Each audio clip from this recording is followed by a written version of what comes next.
الحمد للہ وحدہ والصلاة والسلام علی من لا نبی بعدہ اما بعد فاعوذ باللہ من الشیطان الرجیم بسم اللہ الرحمن الرحیم وَكُلًّا نَقُصُّ عَلَيْكَ مِنْ أَنْبَاءِ الرُّسُلِ مَا نُثَبِّتُ بِهِ فُؤَادَكَ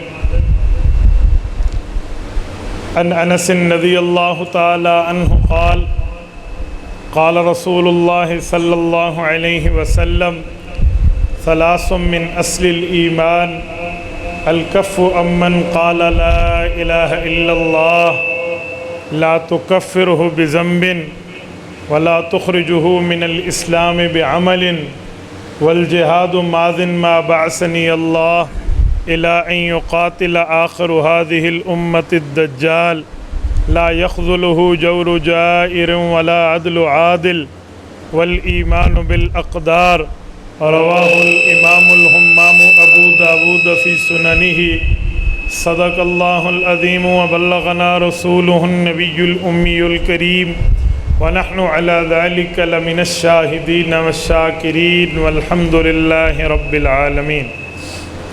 حضران اس کی ڈبلنگ ختم کر دیں یا مائک ہی ختم کر دیں، میں انشاءاللہ بات کر لوں گا۔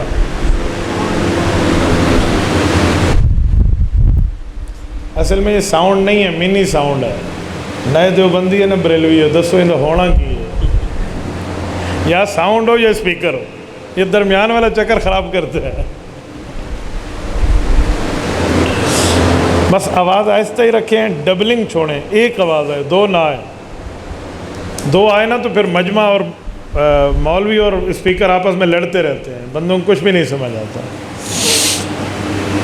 جزاک اللہ۔ توجہ رکھیں معزز دوستو،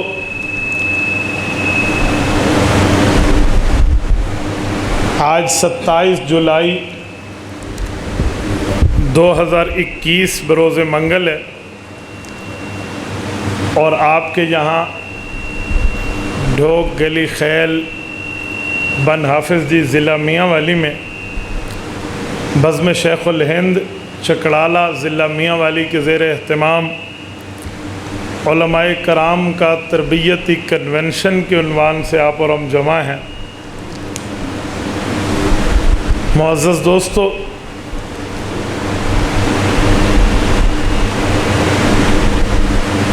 میرے علم میں یہ بات لائی کہ علماء کرام کے ساتھ عوام بھی ہے، تو میں انشاءاللہ کوشش کروں گا کہ گفتگو اس انداز میں کروں کہ علماء کے ساتھ عوام بھی مستفید ہو سکے۔ تربیتی کنونشن کا انداز اور ہوتا ہے اور جلسوں کا انداز اور ہوتا ہے، تو آج کا پروگرام جلسہ نہیں بلکہ تربیتی کنونشن ہے، اور تربیتی کنونشن بھی اپنے عقائد اور مسائل نظریات کی بنیاد پر ہے۔ قرآن کریم نے رسول پاک صلی اللہ علیہ وسلم کو پچھلے انبیاء کرام کے واقعات سنائے ہیں۔ اللہ رب العزت فرماتے ہیں میں نے پچھلے انبیاء کی باتیں آپ کو اس لیے سنائی ہیں تاکہ آپ ان کی باتوں کو سن کر مضبوط ہو جائیں۔ وَكُلًّا نَقُصُّ عَلَيْكَ مِنْ أَنْبَاءِ الرُّسُلِ مَا نُثَبِّتُ بِهِ فُؤَادَكَ۔ آپ کے دل کو ہم مضبوط رکھنا چاہتے ہیں، آپ کے دل کو ہم مضبوط تثبیت قلب کے طور پہ۔ تو یہ آج کا ہمارا مذاکرہ جو ہے اپنے مذہب مسلک عنوان پر بھی کاربند رہنے کے لیے ہے۔ دیکھیں، ہم مسلمان ہیں، ہمارے پاس عقائد بھی ہیں، مسائل بھی ہیں، فضائل و دلائل بھی ہیں، لیکن بنیادی چیز عقائد ہے۔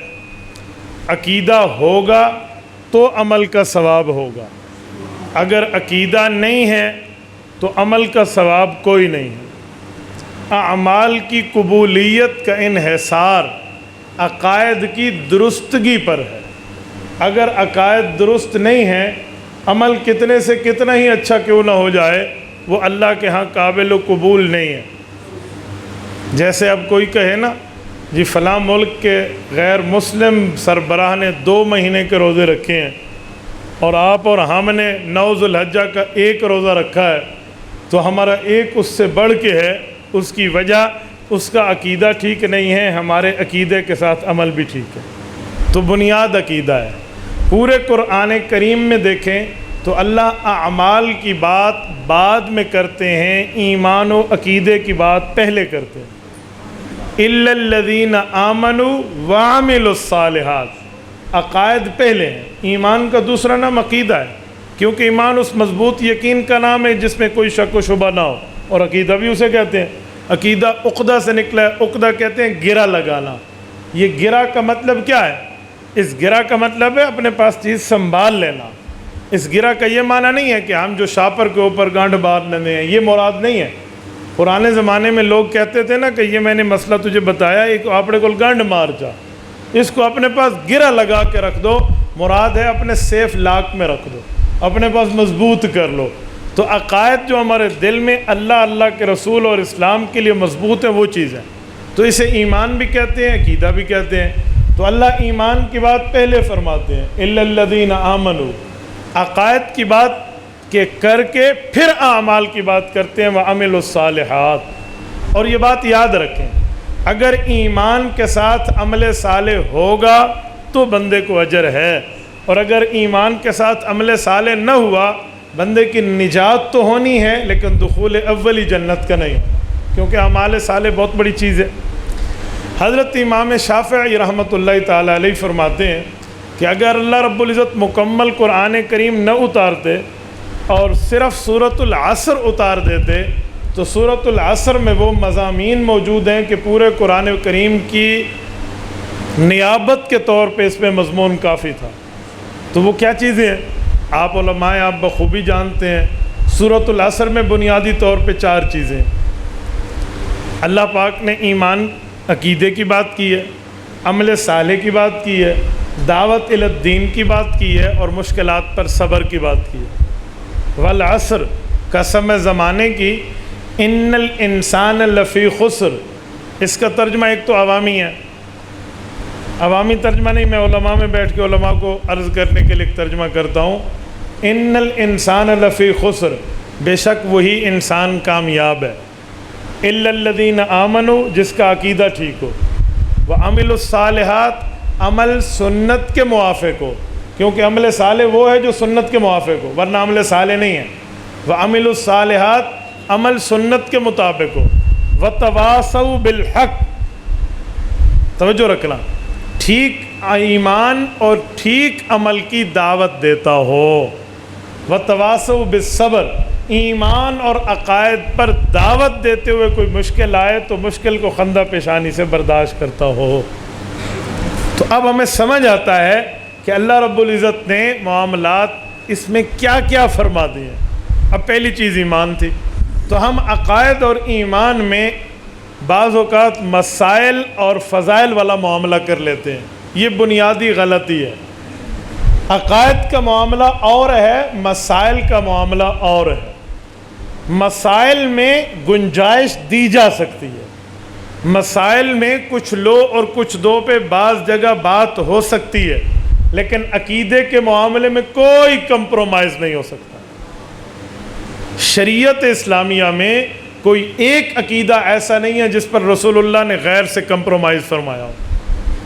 عقائد آپ کو نہیں، ہاں مسائل میں، انتظامی معاملات میں بعض چیزیں ایسی ہیں جہاں مجبوری میں دوسرے کی بات مان لی جاتی ہے، باقی معاملات یا معروضی حالات کو دیکھ کر معاہدہ کر لیا جاتا ہے۔ اپنے انتظامی معاملات میں کچھ امور کو دیکھ کر، جیسے صلح حدیبیہ موجود ہے، یہودیوں کے ساتھ مدینہ منورہ کے حفاظت کی صلح موجود ہے، یہ اس طرح کے معاملات ہیں۔ لیکن عقائد پر کہیں صلح کی ہو اللہ کے رسول نے، عقیدے پر کچھ لے اور کچھ دے کی بات کی ہو، یہ پیغمبر اسلام کی پوری زندگی میں نہیں ملتا۔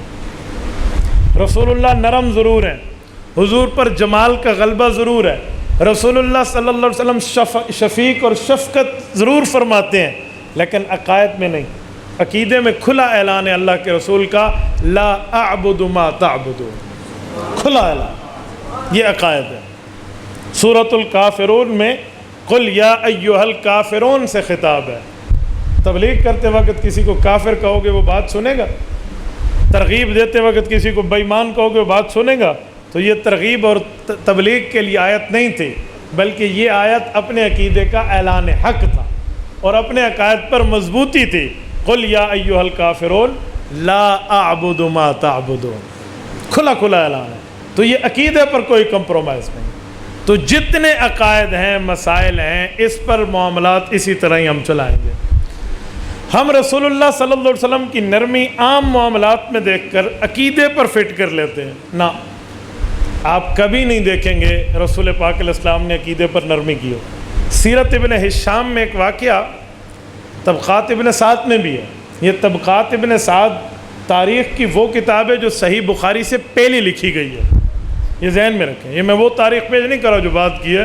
امام ابن سعد المتوفی 230 ہجری اور امام بخاری المتوفی 256 ہجری. یہ امام بخاری رحمۃ اللہ علیہ سے 26 سال پہلے دنیا سے گئے ہیں. طبقات ابن سعد اس دھرتی کی اصح جو ہے نا تاریخ شمار ہوتی ہے.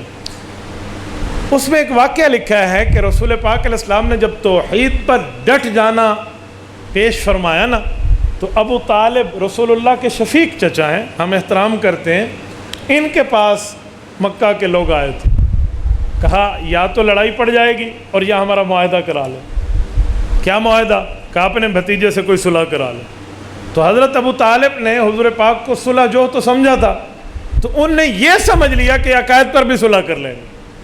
تو انہوں نے اہل مکہ کے رؤساء کی یہ بات اس حد تک مانی کہ میں جا کر بات کرتا ہوں تو انشاءاللہ یعنی کوئی معاملہ ٹھیک ہو جائے گا. انشاءاللہ تو میں کہہ رہا ہوں، وہاں نہیں کہا. وہ حضور پاک علیہ السلام کے پاس آ گئے. تو اللہ کے رسول کو صلح میں 3 آفر پیش ہوئی کہ آپ کو خوبصورت لڑکی چاہیے تو آپ کے قدموں میں ڈھیر کر دیں گے، دولت چاہیے تو ہم بار لگا دیں گے، سلطنت چاہیے تو اس پہ ہم سے بات کر لیں، ہم آپ کو حکمران تسلیم کر لیں گے. اعلان کیا ہے کہ ہمارے بتوں کی مخالفت نہیں کرنا، یعنی شرک کی نفی اور توحید کا اس بات نہیں کرنا. یہ عقیدے پر صلح تھی نا، عقائد کے معاملات تھے. تو اللہ کے رسول نے جو ابو طالب کو جواب دیا ہے وہ اس کتاب میں موجود ہے. فرمایا یا عمی، میرے چاچو، پیارے چاچو، آپ کی آفر کا معاملہ اپنی جگہ، لیکن دعوت و توحید پہ صلح کر لو، عقیدے پہ صلح کر لو. لو وضع الشمس علی یمینی والقمر علی یساری الا ان اترک ھذا الامر ما ترکتہ. یہ میرے ساتھ اس بات پہ طے کر رہے ہیں کہ تو عقیدے پہ پیچھے ہٹ جا، یہ دنیا کی آفر چھوڑیں، آسمان کے سورج کی منتیں کر کے میرا غلام بنا کے دائیں ہاتھ پہ رکھ دیں، آسمان کے چاند کے ترلے کر کے میرے بائیں ہاتھ پہ رکھ دیں. الا ان اترک ھذا الامر، شرط یہ ہے کہ میں عقائد کی دعوت چھوڑ دوں، توحید چھوڑ دوں. یہ ھذا الامر سے یہی مراد ہے، میں اس معاملے میں پیچھے ہو جاؤں. ما ترکتہ، میں پھر بھی اس دعوت سے باز نہیں آؤں گا. یہ جو ہم سمجھتے ہیں نا کہ رسول اللہ نے صلح فرمائی ہے، حضور پاک تو نرم تھے، آج ہم معاہدہ کر لیں، ہم ان کی وجہ سے یہ بات چھوڑ دیں، ان کی وجہ سے معاملہ کر لیں، یہ نرمی، یہ نرمی. یہ نرمی رسول اللہ کی کہاں ہے بھائی؟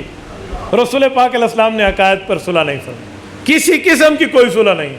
اور وہ بندے ویسے ہی واپس چلے گئے.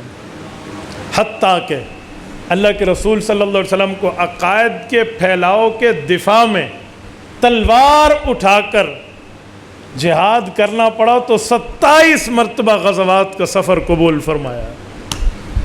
400 سریات ہیں.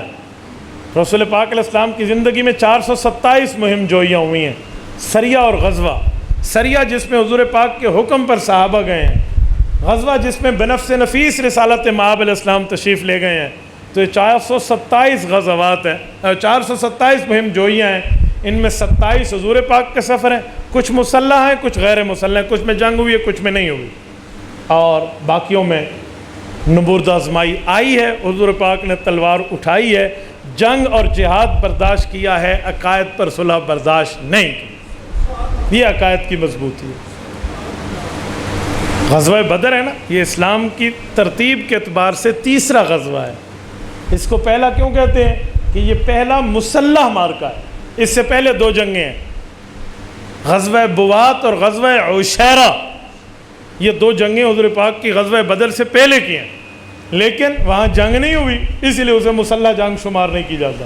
اور بدر کو شمار کیا جاتا ہے کہ اس میں مسلح جنگ ہوئی ہے. تو حضور پاک علیہ السلام نے سب کچھ کیا ہے. اس کے جواب میں حضور پاک علیہ السلام دعوت توحید سے باز نہیں آئے. میں یہاں لگے ہاتھوں ایک نقطہ عرض کرتے جاؤں میں واقعہ نہیں سناتا، میں صرف اشارہ کرتا ہوں، واقعہ آپ نے سنا اور پڑھا ہے۔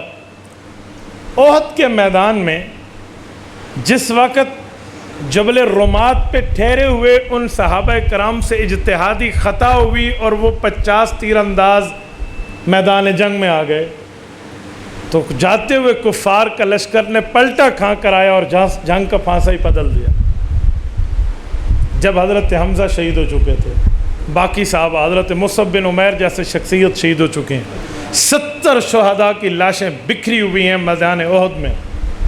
اس وقت رسول اللہ کے دندان مبارک زخمی ہیں، اور حضور پاک صلی اللہ علیہ وسلم کی 2 خود کی لکڑیاں، جنگی ٹوپی، فائٹنگ کیپ جو ہے وہ رسول اللہ کے رخسار میں گھسی ہوئی ہیں، اور حضرت ابو دجانہ رضی اللہ عنہ نکال رہے ہیں اور دانت ٹوٹ رہے ہیں۔ حضرت فاطمہ الزہرا چٹائی کو جلا کر راکھ کے ساتھ علاج کر رہی ہیں۔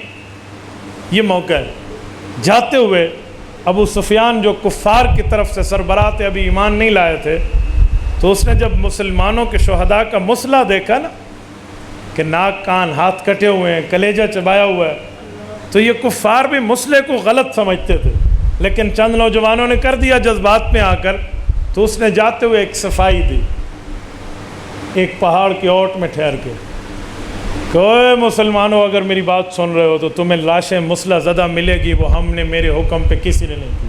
جس نے کیا انفرادی فعل ہے، اس نے اپنے سر سے یہ اتارا اور پھر کہا حل فیکم محمد صلی اللہ علیہ وسلم، کیا تم میں محمد موجود ہے؟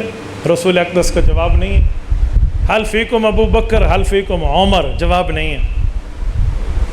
جب جواب نہیں تھا، حضور پاک علیہ السلام نے روکا ہے۔ حضرت عمر جواب دینا چاہتے بھی ہیں، حضور پاک نے روکا، جنگی حکمت عملی ہے۔ تو آخر اس نے کہا اعلو حبل، میرا بت جو حبل ہے نا، اس کے تو 4 چاند بن گئے ہوئے، ہم تو آج مسلمانوں کے خدا کے ماننے والوں پہ غالب آ گئے اور بت بلند ہو گیا۔ حضور نے فرمایا الآن یا عمر، عمر اب بولو اور اس کو جواب دو۔ آپ اندازہ لگا، عقائد پہ اللہ کے رسول نے اس جگہ پہ بھی کمپرومائز نہیں فرمایا۔ عقیدہ توحید پہ زد ڈالنے کے لیے اس نے اول اوبل فرمایا اللہ اعلیٰ و اجل، عمر یہی کہو۔ حضرت عمر نے کھڑے ہو کے اعلان فرمایا اللہ اعلیٰ و اجل، کیا بتوں کی حکمرانی ہے، حکمران تو میرا اللہ ہے۔ یہ موقع ہے، رسول اللہ صلی اللہ علیہ وسلم اس موقع پہ بھی عقائد پر کمپرومائز نہیں فرمایا۔ یہ موقع جس موقع پر ایک جنگی حکمت عملی ہوتی ہے اور الحرب خدع، یہ بھی نہیں دیتا۔ تو عقائد میں حضور پاک کی مضبوطی اتنی ہے، اس حد تک رسول اللہ صلی اللہ علیہ وسلم کی عقائد میں مضبوط۔ اور میرے دوستو، رسول پاک صلی اللہ علیہ وسلم نے اپنی پوری زندگی میں کسی موقع پر بھی، کسی معاملے پر بھی نرمی دکھائی ہے تو ان میں عقائد شامل نہیں ہیں۔ وقتی طور کے انتظامات شامل ہیں، وقتی طور کے معاملات شامل ہیں۔ کوئی معافی مانگنے آیا تو معافی دے دی گئی ہے، لیکن عقائد پر کوئی کمپرومائز کسی صورت کا بھی نہیں۔ حالانکہ کفار نے اسی صورت کافرون کے شان نزول میں آپ پڑھ چکے ہیں، کفار نے کافر یہ بھی کی تھی کہ ایک سال کا معاہدہ کر لیتے ہیں، 1 سال میں ہم آپ کے خدا کی عبادت کریں گے اور 1 سال میں آپ ہمارے بتوں کی عبادت کرنا، یہ معاہدہ کیا تھا۔ حضور پاک نے اس معاہدے کو قبول نہیں فرمایا۔ کیوں؟ ہم جیسا کوئی ہوتا تو وہ کہتا یہ 1 سال جب اللہ کی عبادت کر لیں گے نا تو ان کا اتنا دماغ بن چکا ہوگا کہ آئندہ سال بتوں کو نہیں پوجیں گے۔ ٹھیک ہے مان لو۔ اللہ کے رسول نے نہیں مانا۔ کیوں نہیں مانا؟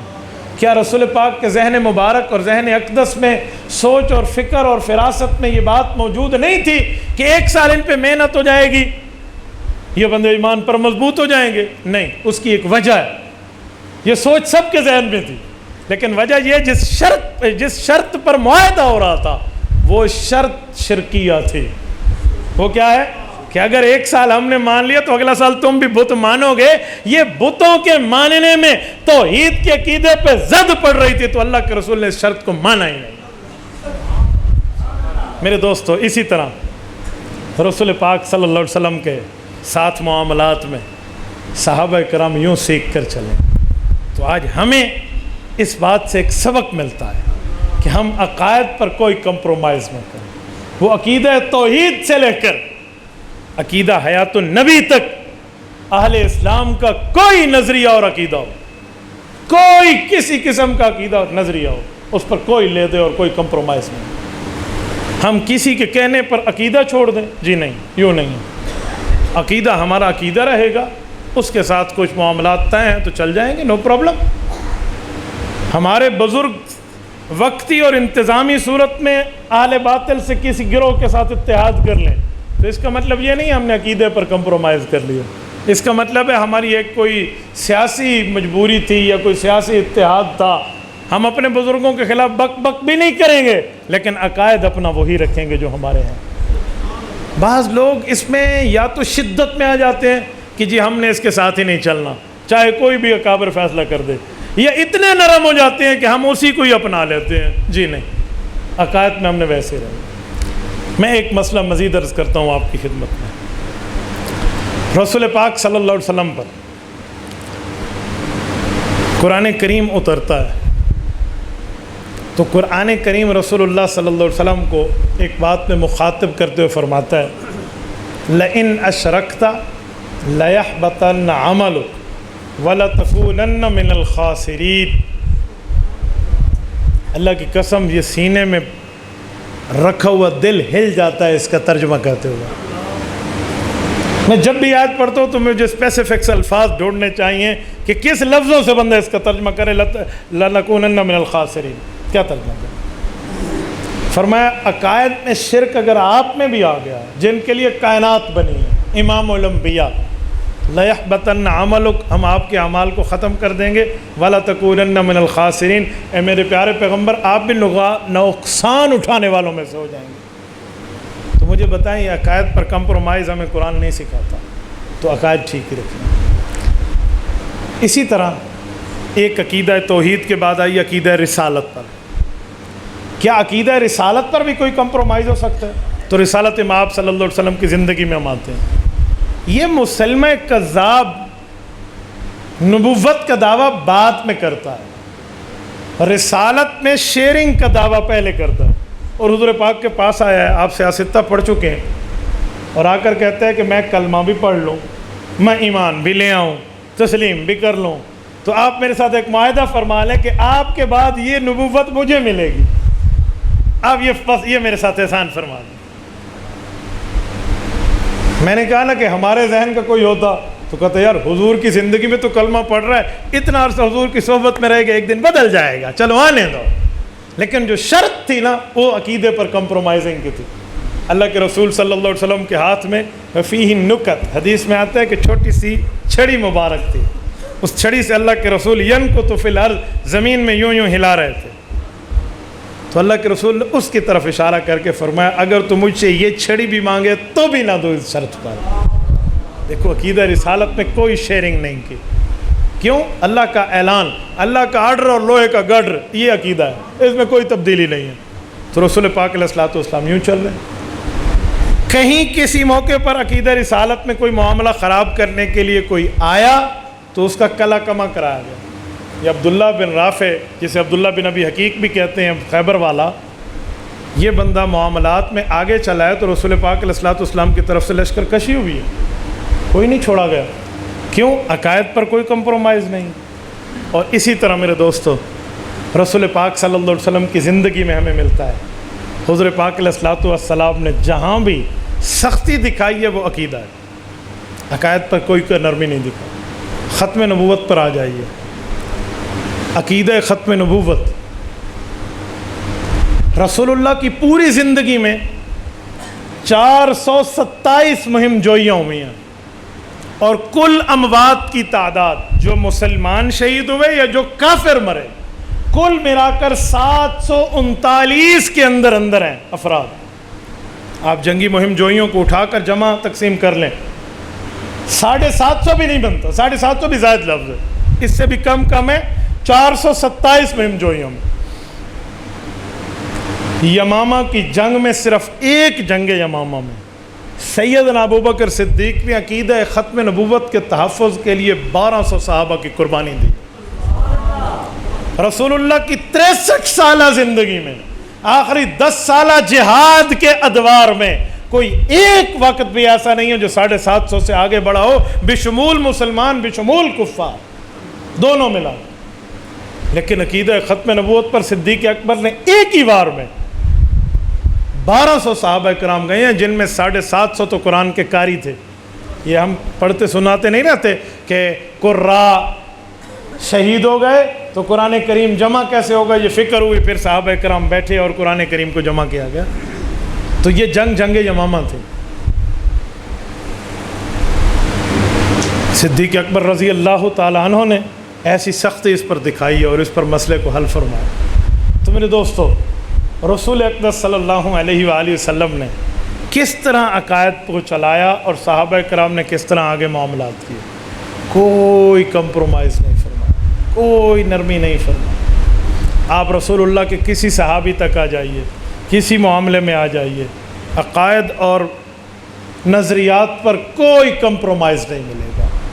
وہاں بالکل ایسے ملا ہے جیسے معاملہ حق ہو.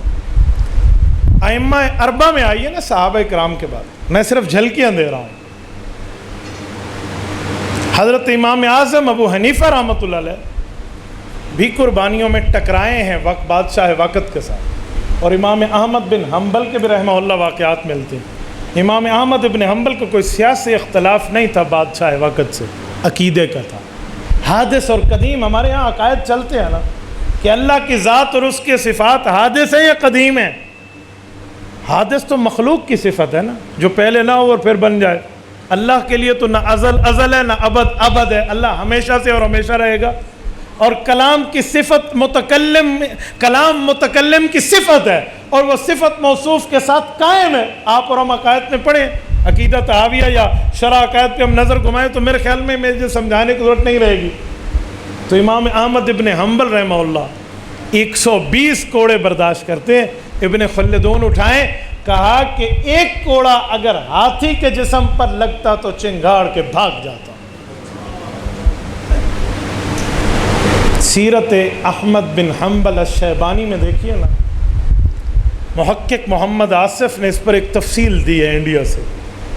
وہ کہتے ہیں کہ امام احمد ابن حنبل رحمہ اللہ کو رہائی کے بعد کمر میں اتنا شدید درد کبھی کبھی محسوس ہوتا کہ ایسے لگتا جیسے میں موت کی گھاٹ پر آ گیا ہوں. اس وقت کے ایک بہت بڑے حکیم کو بلوا کر جب 2 4 5 بار چیک اپ کرایا گیا تو آخر پتہ چلا کہ ایک حرام ہڈی، پتہ نہیں خنزیر کی ہے یا کس چیز کی ہے، ان کی کمر کو چھید کے اندر سلوا دی گئی ہے. اور اس ہڈی میں پتہ نہیں کوئی زہر بجھی ہوئی ہے، پتہ نہیں کوئی ایسی کوئی ترتیبیں تھی کہ خود ہی مر جائے.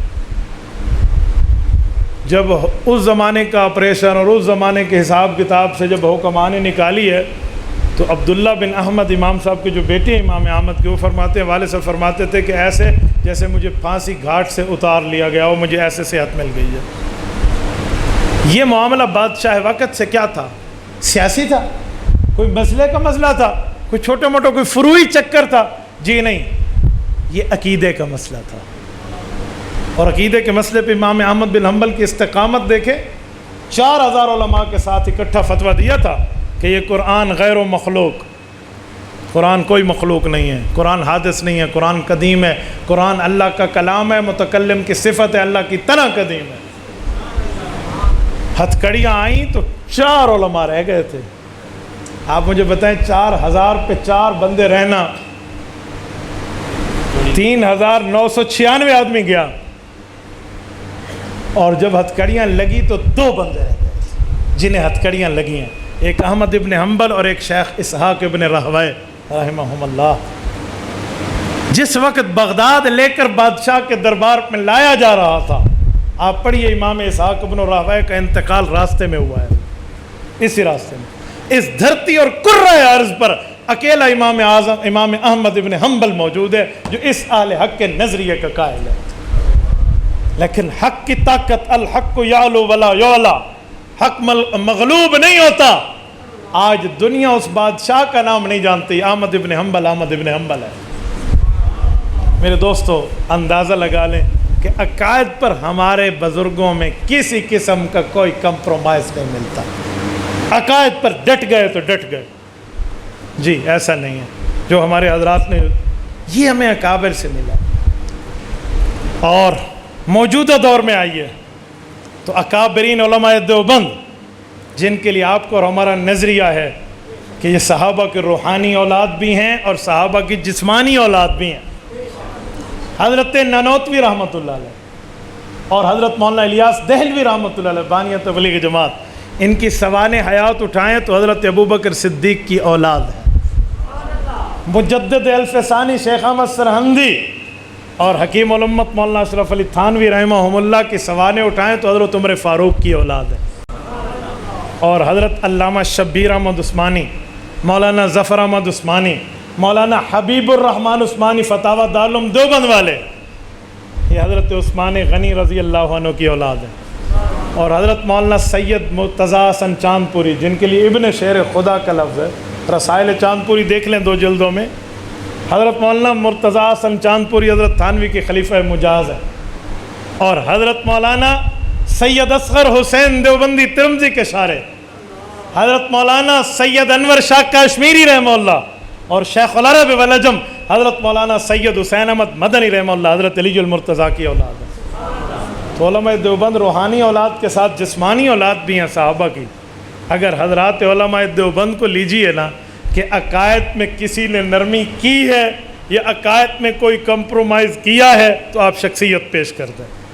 میں ایک شخصیت کو پیش کرتا ہوں جس کو اگر مولانا دیوبندی کہا جائے تو سارے علماء دیوبند کا مشترکہ شیخ الہند مولانا محمود حسن دیوبندی مراد ہوتے ہیں۔ نام نہ بھی لیں نا، علماء میں مولانا دیوبندی سے مراد شیخ الہند کی ذات ہے۔ المطلق اذا اطلق یراد به فرد الکامل، تو فرد الکامل ہے دیوبند۔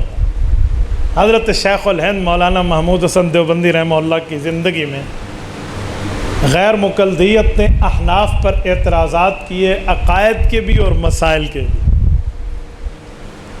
اور احناف پر ایسے اعتراضات آئے ہیں جو عوامی لہجے میں بھی حنفی تو خدا کے بارے میں یوں کہتے ہیں، یہ تو نبی کے بارے میں یوں کہتے ہیں، یہ تو مسئلے اس طرح یوں گھڑے ہوئے ہیں۔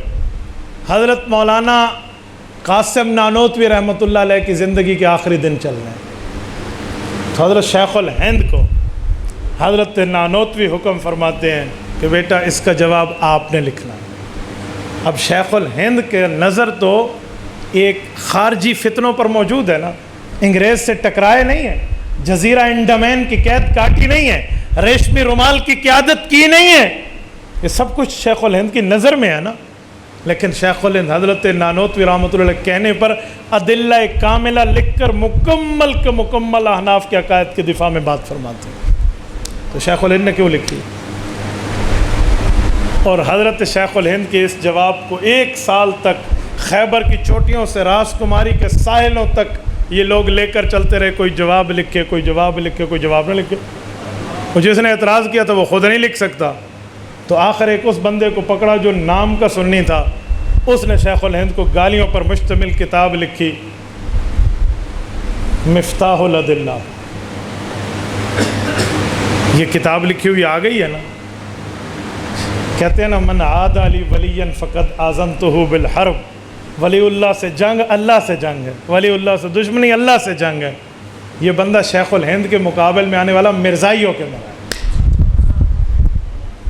آج تک انہیں کہتے ہیں نا تقلید کے منکرین کو بھی، وہ کتاب چھاپتے کیوں نہیں ہو جو شیخ الہند کے مقابلے میں اس نے تمہارے بڑے نے لکھی تھی؟ اجی بندہ مرزائی ہو گیا تھا اسی لیے نہیں چھاپتے۔ حضرت شیخ الہند نے اس کا جواب لکھا ہے، ایضاح الادلہ، 1.5 صدی ہو گئی ہے ان پہ قرض ہے، آج تک اس کا جواب نہیں ہے۔ ہمارے اکابرین نے کہاں نرمی کی؟ حضرت مولانا اشرف علی تھانوی رحمۃ اللہ کے دور میں روافظ نے جب الوہیت علی کے مسئلے پہ عقائد پر کوئی مسئلہ کیا ہے نا، تو حکیم الامت حضرت تھانوی رحمۃ اللہ علیہ نے علی عقائد الاسرار کے نام سے جو ان کا رد کیا ہے وہ رہتی دنیا تک آج قائم ہے۔ اور میرے دوستو، مباحثہ شاہ جہان پور حضرت نانوتوی کو اٹھائیں، حضرت نانوتوی کے قلم میں عقائد پر جو مضبوطی نظر آتی ہے نا، خدا کی قسم آج کے دور میں پڑھنے کے بعد بھی بندہ اپنے ان اعمال سے توبہ کر دے کہ بھائی میں عقائد پر کیا نرمیاں کر رہا ہوں۔ اور حضرت نانوتوی رحمۃ اللہ علیہ کتنی عمر میں دنیا سے گئے ہیں؟ آپ کبھی سوانح حیات اٹھائیں، 45 سے 48 سال کی عمر ہے حضرت نانوتوی کی وفات کے وقت۔ اگر سورج کا حساب لگائیں تو 48 سال جا کے بنتے، ورنہ 45 46 یہ قمری حساب سے۔ تو یہ حضرت نانوتوی رحمۃ اللہ کا انتقال ہے اس عمر میں۔ الحجۃ النہائیہ علی بہجۃ البہائیہ اٹھا لیں تو آپ کو سمجھ آ جائے، یہ حضرت تھانوی رحمۃ اللہ علیہ نے جو اس حوالے سے وہاں سے لی۔ میری بات کا مطلب یہ ہے کہ ہمارے دین میں رسول پاک کے صدر اول سے لے کر اکابرین علماء دیوبند تک عقائد پر کوئی کمپرومائز نہیں. جی شیخ الہند کا اتحاد تو ہندو سے بھی ہے نا سیاسی سطح پہ، لیکن عقائد پہ کیسے مضبوط ہے؟ تو بھائی یہ آپ کو اور ہمیں ایک سبق ہے کہ ہم عقائد کے معاملے میں کوئی نرمی نہیں، عقائد وہی بتائیں گے. اخلاق رکھیں، ملیں، اٹھیں، آئیں جائیں، لیکن اتنے نرم بھی نہ ہو جائیں. وہ کہتے ہیں اتنا بھی سر نہ جھکاؤ کہ دستار گر پڑے. بس وہ جھک کے ملے تو تم بھی ہاتھ ملاؤ، پر اتنا ہی نہ ملاؤ کہ ہاتھ سے تلوار گر پڑے. بھائی اپنی حیثیت اپنے عقائد پر مضبوط رکھیں. کوئی عقیدہ، میں عقیدہ حیات النبی کی ایک مثال عرض کیے دیتا ہوں. ہمارے ہاں جب میں نے ابھی بات کی نا عقیدہ توحید سے لے کر حیات النبی تک، میں نے آپ کے بھی چہرے پڑھے ہیں، اسی لیے میں ایک بات عرض کیے دیتا ہوں.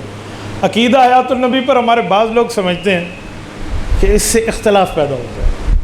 یہ آپ بیان کرتے ہیں نا، یہ بیان نہ کریں. بھائی اپنی مسجد ہو، اپنا مجمع ہو، اپنا عقیدہ بتاتے ہوئے کیا اختلاف پیدا ہوتا ہے؟ اپنے بندوں کو اپنا عقیدہ اور نظریہ بھی نہیں سنانا چاہیے. اور ایک بات میں مزید کرتا ہوں، یہ جو آج کل کہا جاتا ہے نا کہ اختلاف پیدا ہوتا ہے، یہ دو باتیں ہیں. یا تو عقیدہ حیات النبی انہوں نے سمجھا اور پڑھا نہیں ہے، یا پھر وجہ کچھ اور ہے. اگر پڑھا ہوتا تو یہ بات نہ ہوتی. میں اکثر حضرات سے پوچھتا رہتا ہوں کہ مجھے ایک بات بتائیں کہ عقیدہ حیات النبی بیان کرنے پر اختلاف پیدا ہوتا ہے تو یہ ہمارے اکابر نے خود لکھا ہے، چھاپا ہے، بیان کیا ہے، اس پر قرآن حدیث سے دلائل لکھے ہیں؟ جی لکھیں.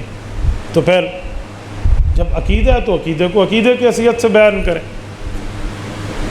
ایک ہمارے دوست ہیں، وہ دراصل یاری کسی اور کی ہے، مجھ سے ایک دن پوچھنے لگا کہ مولانا اس عقیدے پر آپ زور دیتے ہیں. میں نے کہا میں نہیں دیتا. حضرت نانوتوی سے لے کر مفتی محمد شفیع تک رحمہ اللہ کی بارات موجود ہیں. ہم کیا اور ہماری بات کیا؟ ویسے مولانا ایک بات ہے، اگر اتنا زیادہ یہ مسئلہ ہے تو اس کے سوال کو قبر میں کیوں نہیں رکھا گیا؟ تو مجھے سمجھ آ گیا کہ کوئی اور یاری بول رہی ہے. میں نے کہا کل کوئی مرزائی کہہ دے کہ ختم نبوت اتنا زیادہ مضبوط عقیدہ ہے تو من نبیوں کے ساتھ خاتم النبیین کا سوال کیوں نہیں رکھا گیا؟ تو جناب جواب کیا دیں گے؟ نا اب یہ مماتی مرزائی ہیں. میں نے کہا ہے مرزائی، میں نے مرزائی بنایا. آپ نے سوال فرمایا، میں نے سوال کیا. بعض اوقات سوال کا جواب ہوتا ہے، بعض اوقات سوال پر سوال کا جواب ہوتا ہے. تو مجھے کہنے لگے وہاں ختم نبوت کے سوال کی ضرورت ہے ہی نہیں، ہم حضور پاک کے آخری امتی ہیں. تو میں نے کہا جس کی امتی ہے اسی کی حیات کی بات ہو رہی ہے پھر. حالانکہ یہ سوال قبر میں ہے. عقیدہ ختم نبوت کا سوال بھی قبر میں ہے اور عقیدہ حیات النبی کا سوال بھی قبر میں ہے. آپ کہیں گے کیسے؟ میں عرض کیے دیتا ہوں، آپ تھوڑا سا ذہن کو توجہ میں رکھیے. سوالات تین ہیں: من نبیک، من ربک، من نبیک، ما دینک. اللہ کے بارے میں، رسول اللہ کی ذات کے بارے میں اور دین کے بارے میں. تو دین میں عقائد نہیں ہے؟ بولیے. تو دین میں پہلے تو عقائد ہے، تو سارے عقائد کا پوچھا جائے گا. بھائی یہ تھوڑی ہے جی اسلام ہے تو پھر اہل قرآن جو حضور پاک علیہ الصلوۃ والسلام کے حدیث کے منکر ہیں تو وہ بھی کہیں گے ہم مسلمان ہیں. اور قادیانی بھی خود کو اہل اسلام کہتے ہیں اور اسلامی فرقہ کہتے ہیں تو وہ بھی کہیں گے دینی الاسلام. بات تو ختم ہو گئی پھر. اور روافض بھی کہہ دیں گے دینی الاسلام، تو کہاں جائیں گے پھر؟ تو بھائی یہ جو لفظ ہے نا کہ ما دینک، تو دین کسے کہتے ہیں؟ اسلام کسے کہتے ہیں؟ یہ اسلام اور دینی الاسلام، تو اس میں ساری چیزیں موجود ہیں. اس میں نماز روزے تک کا سوال موجود ہے. یہ میں نہیں کہتا، میں تفسیر الحدیث بالحدیث کر رہا ہوں. جیسے قرآن کریم ام الکتاب ہے، ایسے حدیث جبرائیل ام السنہ ہے. حدیث جبرائیل آپ اور ہم سب پڑھ چکے ہیں. رسول اللہ والی حدیث جبرائیل صحیح بخاری میں بھی موجود ہے، صحیح مسلم کی پہلی حدیث موجود ہے، مشکات میں تو ہے ہی پہلے نمبر پہ. یہ جو جبرائیل علیہ السلام آئے تھے اور سوال جواب، میں پوری حدیث نہیں، میں ایک نقطہ دے رہا ہوں. اس میں جبرائیل علیہ السلام پوچھتے ہیں مل اسلام، اخبرنی عن الاسلام، آپ بتائیں اسلام کیا ہے؟ رسول اللہ نے کیا فرمایا؟ ان تشہد ان لا الہ الا اللہ وان محمد رسول اللہ وتقیم الصلاۃ وتؤتی الزکاۃ وتصوم رمضان وتحج البیت ان استطعت الیہ سبیلا یہ اس پورے مسائل اور عقائد کو حضور نے اسلام فرمایا ہے. تو جب پوچھا جائے گا ما دینک، جواب ہوگا دینی الاسلام، تو ان سب کی پوچھ ہوگی. یہ ہم کیسے کہتے ہیں کہ ان کی پوچھ نہیں ہوگی؟ تو بھائی کسی عقیدے پر کوئی نرمی نہیں. اسی طرح خلافت صدیق کے لیے ہمارا عقیدہ اور نظریہ کہ ابو بکر صدیق خلیفہ اول ہیں، اور یہ مسئلے کی نہیں عقیدے کی بات ہے. کیوں؟ اس پر صحابہ کا اجماع ہے. اجماع کی ایک قسم ہوتی ہے اجماع نصی، ایک قسم ہوتی ہے اجماع سکوتی. ویسے تو کئی قسمیں اجماع کی، میں نور الانوار کی بحث الاجماع پڑھ رہا ہوں. اجماع نصی ہو، ہر صحابی اپنی زبان سے بولے، اس کے منکر کا حکم اور ہے. اور اجماع سکوتی ہو، کچھ بولیں اور کچھ خاموش رہیں کہ بات ٹھیک ہے، خاموشی سے تائید کریں، اس کے منکر کا حکم اور ہے. نور الانوار کی بحث الاجماع، یہ جو سرکی روڈ کوئٹہ سے نور الانوار چھپی ہے، غالباً اس کا صفحہ 222 ہے. ملا جیون رحمہ اللہ لکھتے ہیں ثم الاجماع علی مراتبہ فالاقوى اجماع الصحابۃ رضی اللہ عنہم نصا بأن يقول كل واحد منهم اجمع على كذا فيكون كالآية والخبر المتواتر حتى يكفر جاهده كإجماع على خلافت ابی بکر. یہ بھی ہمارے اکابر کے الفاظ ہیں کہ اجماع کی کئی قسمیں. سب سے بڑا اجماع جو ہے، علماء تو سمجھتے ہیں، میں عوام کے لیے ترجمہ کر رہا ہوں، کہ سب سے بڑا اجماع جو ہے وہ صحابہ کا نصی ہے. وہ نصی کیا ہے؟ بأن يقول كل واحد منهم اجمع على كذا، کہ صحابہ کہہ دیں کہ ہمارا اس پر اجماع ہے. فإنه مثل الآیہ، اس کا ماننا قرآن کی آیت کی طرح واجب ہو جائے گا. والخبر المتواتر، اور حدیث متواتر کی طرح ماننا واجب ہو جائے گا. حتیٰ یکفر جاہدہ، یہاں تک کہ اس کے منکر کی تکفیر کی جائے گی کہ اجماع علی خلافت ابی بکر، جیسے ابو بکر کو خلیفہ اول ماننے پر اجماع ہے. تو میرے دوستو، تو یہ بھی اجماعی مسائل اور عقائد ہیں، اس پر بھی کوئی کمپرومائز نہیں ہے. کل کوئی اٹھ کے کہہ دے گا اگر یہ قبر کے سوالات پوچھے، یہ ابو بکر کے پہلے ہونے کا سوال تو قبر میں نہیں ہے، لہٰذا مجھے خلافت صدیق کے مسئلے پہ چھٹی دے دو، تو ہم کیا کریں گے؟ تو میرے دوستو، اس پہ بندہ سمجھے کچھ. اسی طرح عذاب قبر کا مسئلہ ہے. یہ جو عذاب آخرت اور عذاب قبر اور حیات قبر کے معاملات ہیں، یہ سے عام نہ سمجھیے. فقہا کی عبارات پر جس کی نظر ہے وہ عالم اس بات کو بخوبی جانتا ہے کہ مسئلہ عذاب قبر دراصل مسئلہ حیات قبر ہے، اور حیات قبر، عذاب قبر، اعلام قبر، ثواب قبر کے معاملات کے انکاری پر فقہا نے فتوی کفر دیا ہے. میں نہیں کہہ رہا، یہ علماء آپ نے پڑھا فتح القدیر ابن الحمام کی اٹھا لیں، وہ تو واضح فرماتے ہیں لا تجوز خلف منکر الشفاعہ وعذاب القبر فإنہ کافر. تو آپ بتائیں پھر کیوں؟ عذاب قبر کے معاملات تو اجماعی سطح پہ ثابت ہیں. تو ایسی کئی چیزیں ہیں جس میں ہم نرمی کر جاتے ہیں، کئی چیزیں ہیں جس میں اکفار الملحدین اگر آپ کے پیش نظر ہو نا حضرت علامہ انور شاہ کشمیری رحمہ اللہ کی، تو بندے کو اجماع کے منکر کے اندر جو تعویل کرتے ہیں انکار میں، وہ کون سی تعویل باطل ہے اور کون سی تعویل صحیح ہے، بندے کو سمجھ آ جانے.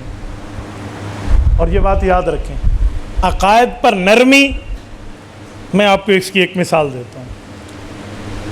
حضرت مولانا یوسف لدھیانوی رحمۃ اللہ علیہ ہمارے اکابرین میں سے، بلکہ مولانا یوسف لدھیانوی وہ بندے ہیں جی زبردست. میں ابھی یہی کہہ رہا تھا، عالمی مجلس تحفظ ختم نبوت کی قیادت پر فائز رہے ہیں، نائب امیر رہے، اور علماء دیوبند کی جماعتیں جیسے ہمارے خانقاہ سراجیہ سے اور یہ ان کی سرپرستی میں، ویسے معاملہ مولانا یوسف لدھیانوی کے ساتھ رہا ہے. حضرت مولانا یوسف لدھیانوی کے ساتھ یہ تصوف کی نسبت میں علماء دیوبند کی اکثر جماعتیں جڑی ہوئی ہیں. قائد ملت اسلامی حضرت مولانا فضل الرحمان دامت برکاتہم کو بھی ان سے خلافت حاصل تھی. جبل استقامت مولانا محمد اعظم طارق شہید رحمۃ اللہ علیہ کو بھی ان سے اجازت تھی. اسی طرح جو ہے نا کیا کہتے ہیں، اگر آپ مولانا طارق جمیل صاحب کو دیکھ لیں تو مولانا طارق جمیل صاحب کو بھی ان سے نسبت ہے، مولانا مسعود اظہر صاحب کو بھی ان سے نسبت ہے، مفتی نظام الدین شمسی شہید رحمہ اللہ کو بھی ان سے نسبت. کتنے ہمارے حضرات ہیں جو جماعتوں کے بڑے ہیں، ان سب کو ان سے نسبت ہے اور خلافت ہے. گویا وہ مرشد العلماء کے درجے پہ ہیں. ان کی کتاب اٹھائیں، آپ کے مسائل اور ان کا حل، جو ابھی چھپی ہے نا، یقین مانے وہ عالمگیری کی طرح ایک کتاب بن گئی ہے، کیونکہ اس پہ اللہ قبر پہ رحمت نازل فرمائے، حضرت مولانا سعید احمد جلال پوری رحمہ اللہ نے حاشیہ جو لگوایا ہے نا، وہ پورے اس کی استخراج اور پورے حوالہ جات اور ان مسائل کو مدلل اور مبرہن کر دیا۔ اس کی جلد اول اٹھا لیں، اس میں وہ فرماتے ہیں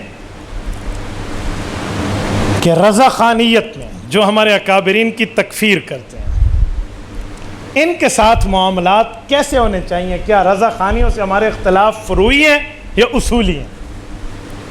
تو حضرت نے فرمایا کہ اس بارے میں اگر میں اپنی رائے دینے سے بہتر ہے دارالعلوم دیوبند اور مظاہر العلوم سہارنپور کے فتوے کی رائے دے دوں، اس کے بعد میری رائے لے لینا۔ جی ٹھیک۔ حضرت نے ان دو سے استفتاء کے ذریعے سوالات کے جوابات مانگے، دارالعلوم دیوبند اور مظاہر العلوم سہارنپور کے فتاوی اس میں چھپے ہوئے ہیں، صفحہ 239 سے لے کر 250 کے لگ بھگ تک، یہ 8-10 صفحات ہیں۔ حضرت نے فتاوی منگوا کے چھپوا بھی دیے، لگوا بھی دیے اور اپنی رائے بھی لکھ دی۔ اس میں لکھا ہوا ہے کہ جو یہ سمجھتا ہے کہ رضا خانیوں سے ہمارا اختلاف فروعی ہے، وہ بندہ عقائد اہل سنت سے ناواقف ہے۔ فروعی نہیں بلکہ اصولی اختلاف ہے، اور کوئی یہ سمجھتا ہے کہ ان کے ساتھ معاملات کر کے عقائد کی بدعات کو یا اپنا لینا چاہیے یا اس پہ خاموش ہو جانا چاہیے، تو وہ خود گمراہی میں داخل ہے، اگرچہ دیوبندی ہونے کا مدعی ہو۔ یہ مولانا یوسف الدانوی کا کلام ہے، میرا نہیں ہے، آپ اندازہ لگائیں۔ تو ہمارے اکابر نے ان کے لیے معاملات رکھے کیسے اور کیسے چلیں ہمارے حضرات، اور کس طرح کے معاملات میں ہمارے اکابرین نے ان کو ساتھ لے کر چلنے کے باوجود بھی اس کی حقیقت کو واضح کیا۔ اور اسی طرح مماتیت کا مسئلہ ہے، حضرت مولانا یوسف الدانوی رحمہ اللہ نے 4 فتویٰ، ایک فتوے میں 4 جزیں لکھی ہیں کہ جو عقیدہ حیات النبی کا انکاری ہے، رسول اللہ کی قبر کے قریب سلام سننے کا قائل نہیں ہے، میرے اکابر کے نزدیک وہ گمراہ ہے، اہل سنت سے خارج ہے، اس کی تقریر سننا بھی جائز نہیں، اور اس کے ساتھ کسی قسم کے مالی معاملات میں بچوں کو پڑھانے تک بھی جائز نہیں۔ ایک شخص ہم سے پوچھنے لگا کہ تقریر سننا جائز کیوں نہیں ہے، وجہ کیا ہے؟ تقریر سننے میں کیا حرج ہے؟ میں نے کہا جی 2 باتیں ہیں، ایک ہے رسول اللہ کی ذات اور ایک ہے رسول اللہ کی بات۔ پہلے درجہ ہے رسول اللہ کی ذات کا، پھر درجہ ہے رسول اللہ کی بات کا۔ جو بندہ رسول اللہ کی ذات کے مسائل پہ انکاری ہو، اس کی بات بھی نہیں سننی چاہیے۔ یہ ہمارے اکابر نے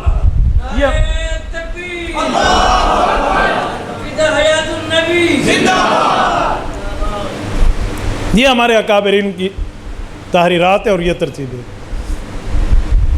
اور میرے دوستو، ہمارے اکابرین علماء دیوبند کی ترتیبیں یہی ہیں۔ مجھے حضرت خواجہ لالا عزیز احمد صاحب دامت برکاتہم ایک بار خود فرما رہے تھے کہ میں تجھے ایک واقعہ سناتا ہوں، تیرے کام آئے گا۔ تو حضرت والد حضرت خواجہ خواجگان حضرت خواجہ خان محمد رحمۃ اللہ تعالیٰ علیہ ان کا واقعہ سنانے لگے۔ حضرت کے والد محترم فرمانے لگے کہ ہم غالباً ہسپتال وکٹوریہ کی شاید بات کی ہے، باولپور کی، حضرت والد صاحب رحمہ اللہ وہاں کسی اسپتال میں کسی عارضے کی وجہ سے وہاں علاج کے لیے تشریف لے گئے، تو وہاں ایک مماتی آ گیا حضرت سے گفتگو کرنے کے لیے کہ میں ان کو دعوت دے کر مماتی بنا لوں گا، حضرت خواجہ صاحب رحمہ اللہ کے پاس۔ تو حضرت خواجہ لالا عزیز صاحب کہتے ہیں کہ میں بھی ساتھ تھا، تو ابا جی رحمہ اللہ اس کی بات سنتے رہے، وہ بڑا آدمی تھا تو ظاہری بات ہے وہ کرتا رہا بات۔ کہتے ہیں جب اس نے 10 منٹ 15 منٹ بات شروع کی نا، تو حضرت والد صاحب جواب نہیں دے رہے تھے۔ کہتے ہیں میرے دل میں ایک بات آ رہی تھی، یار عجیب آدمی ہے یہ، ہمیں مماتی بنانے کے چکر میں بیٹھے اور دلیلیں سنا رہے اور دے رہے، میں بڑا پریشان، اور میں اس انتظار میں تھا کہ اب کیا کہیں گے اس کو۔ تو اس کی اچھی بھلی لمبی تقریر تھی، ابا جی سنتے، جب ساری اس نے تقریر کر لی اور اس کے دلائل پورے ہو گئے نا، حضرت والد صاحب رحمہ اللہ نے سر اٹھایا اور ایک ہی بات ارشاد فرمائی، 100 سنار کی ایک لوہار کی، ایک ہی بات فرمائی سر اٹھا کے نا کہ پتر میرا تو نظریہ یہ ہے کہ جس پر اللہ ناراض ہو جائے وہ مماتی بن جاتا ہے، تو تجھ سے اللہ ناراض ہے، تھوڑی اللہ سے اپنی یاری بنا لے۔ لالا عزیز فرمان لگے کہ مجھے پھر سمجھ آئی کہ والد صاحب نے کیا بات ارشاد فرمائی۔ اب خود اندازہ لگائیں حضرت یقین مانے ہمارے اکابرین اس طرح اپنے عقائد پر مضبوط ہیں، اپنے مسئلے اور عقائد و نظریات میں ہمارے کسی عالم دین نے کسی قسم کی کوئی نرمی نہیں کی۔ میں آپ کو حضرت قائد ملت اسلامیہ مولانا مفتی محمود رحمۃ اللہ علیہ پیش کرتا ہوں۔ مولانا مفتی محمود رحمۃ اللہ علیہ کا اتحاد ہر طرح کے اہل باطل سے رہا ہے، سیاسی بھی، انتظامی بھی، لیکن فتویٰ کے رنگ میں، فتویٰ کے شکل میں، عقائد کے معاملے میں فتاویٰ مفتی محمود چھپ چکا ہے، 13 جلدوں میں تو اس وقت آ چکا ہے۔ آپ اس کی پہلی، دوسری، تیسری جلد جو عقائد پر مشتمل ہے، ذرا پہلی کا مطالعہ فرما لیں۔ حضرت مفتی صاحب رحمہ اللہ سے پوچھا گیا کہ ایک شخص کا نظریہ یہ ہے کہ جیسے اللہ ہر جگہ ہے ویسے غیر اللہ میں انبیاء کرام کو وہ ہر جگہ ہونے کا قائل ہے، اور غیر اللہ کے اندر اللہ کی صفات مانتا ہے، علم غیب، مختار کل غیب، پوری ترتیب۔ تو حضرت نے اس کے ساتھ نکاح بھی منع فرمایا ہے اور اس کے پیچھے نماز تک کو منع فرمایا۔ حضرت مفتی محمود رحمۃ حضرت نے فرمایا غیر اللہ کے اندر اللہ والی صفات تو بندے کو درجہ کفار تک لے جاتی ہیں۔ یہ ہمارے اکابرین کے فتویٰ۔ میں ایک جگہ بیٹھا تھا، ہمارے ایک دوست تھے، ہم بات کر رہے تھے گپ شپ میں، تو اس نے مجھے کہا کہ مولانا آپ کہتے ہو مماتیوں کے پیچھے نماز نہیں ہوتی، خواہ مخواہ سے آپ نے ایسی بات۔ میں نے کہا یہ میں نے نہیں، حضرت مفتی محمود رحمۃ اللہ نے لکھا ہے۔ تو مجھے یوں دیکھنے لگا مفتی صاحب نے، تو میں نے کہا فتاویٰ مفتی محمود جلد اول صفحہ 253 کتاب العقائد باب صلاۃ و سلام اٹھائیں۔ حضرت مفتی صاحب رحمہ اللہ سے پوچھا گیا کہ جو بندہ رسول پاک صلی اللہ علیہ وسلم کو بشر یعنی اعلیٰ درجے کا انسان نہیں مانتا، جو بندہ رسول اللہ کی قبر میں حیات النبی کا قائل نہیں ہے، اور جو بندہ رسول اللہ کے روضے پہ صلاۃ و سلام کے سما کا قائل نہیں ہے، آپ اس کے بارے میں کیا ارشاد فرماتے ہیں؟ حضرت مفتی محمود رحمۃ اللہ علیہ نے فرمایا کہ ایسے بندے کو ہم عقائد میں اہل سنت شمار نہیں کرتے اور اس کے پیچھے پڑی ہوئی نماز کو واجب الاعادہ سمجھتے ہیں۔ دوبارہ پڑھ، یہ مفتی محمود رحمہ اللہ کا لفظ ہے۔ اچھا، یہاں پر بھی میں ایک آپ کی خدمت میں بات عرض کر دوں، شاید آپ کو کوئی فتاویٰ مفتی محمود کی تیسری جلد دکھا کر کہے کہ وہاں لکھا ہوا ہے کہ چلو نماز پڑھ لی تو گنجائش ہے، ان کے پیچھے منکر حیات کے پیچھے کوئی نہ کوئی گنجائش ملتی ہے، وہ ایک فتویٰ موجود ہے، کوئی دکھائے تو میں اس فتاوے کی بھی تحقیق کر چکا ہوں۔ انہیں کہنا ذرا اس کتاب کا مقدمہ پڑھ لو، یہ فتاوے اس میں کس کس مفتی کے شامل ہیں، کیا صرف حضرت مفتی صاحب کے ہیں یا باقی فتاوے بھی مفتیان کے شامل ہیں؟ تو مقدمے میں یہ بات موجود ہے کہ 5 مفتیان کرام کے مختلف فتاوی جمع کر کے یہ فتاوی چھاپا گیا ہے۔ اس میں کچھ حضرت مفتی انور شاہ صاحب کے فتاوے ہیں، کچھ مفتی محمد صاحب کے ہیں، کچھ مفتی محمود رحمۃ اللہ علیہ کے، کچھ ایک دو اور حضرات کے۔ تو پہچان کیسے ہوگی کہ یہ مفتی صاحب کا فتویٰ ہے یا کسی اور کا ہے؟ تو کہتے ہیں نیچے دستخط دیکھ لیں، جہاں جس مفتی پر دستخط موجود ہوں وہ اسی مفتی کا فتویٰ شمار ہوگا۔ میرے بھائی، مماتیت کے پیچھے نماز نہیں ہوتی والا فتوے کے نیچے لکھا ہوا ہے محمود افا اللہ عنہ، اور جو آپ فتویٰ پیش کر رہے ہیں اس کے نیچے لکھا ہوا ہے اسحاق افا اللہ عنہ، وہ کسی اور مفتی صاحب۔ تھوڑا گزارا کر رہا، اس لیے فتاوے میں شاید کوئی ڈنڈی مارے، تو میں نے کہا میں آپ کی خدمت میں عرض کر دوں۔ ایسے ہی فتاویٰ حقانیہ جو اکوڑا خٹک سے ہمارا فتاویٰ چھپا ہے، اس میں ایک دو فتوے اس طرح قابل اعتراض موجود ہیں۔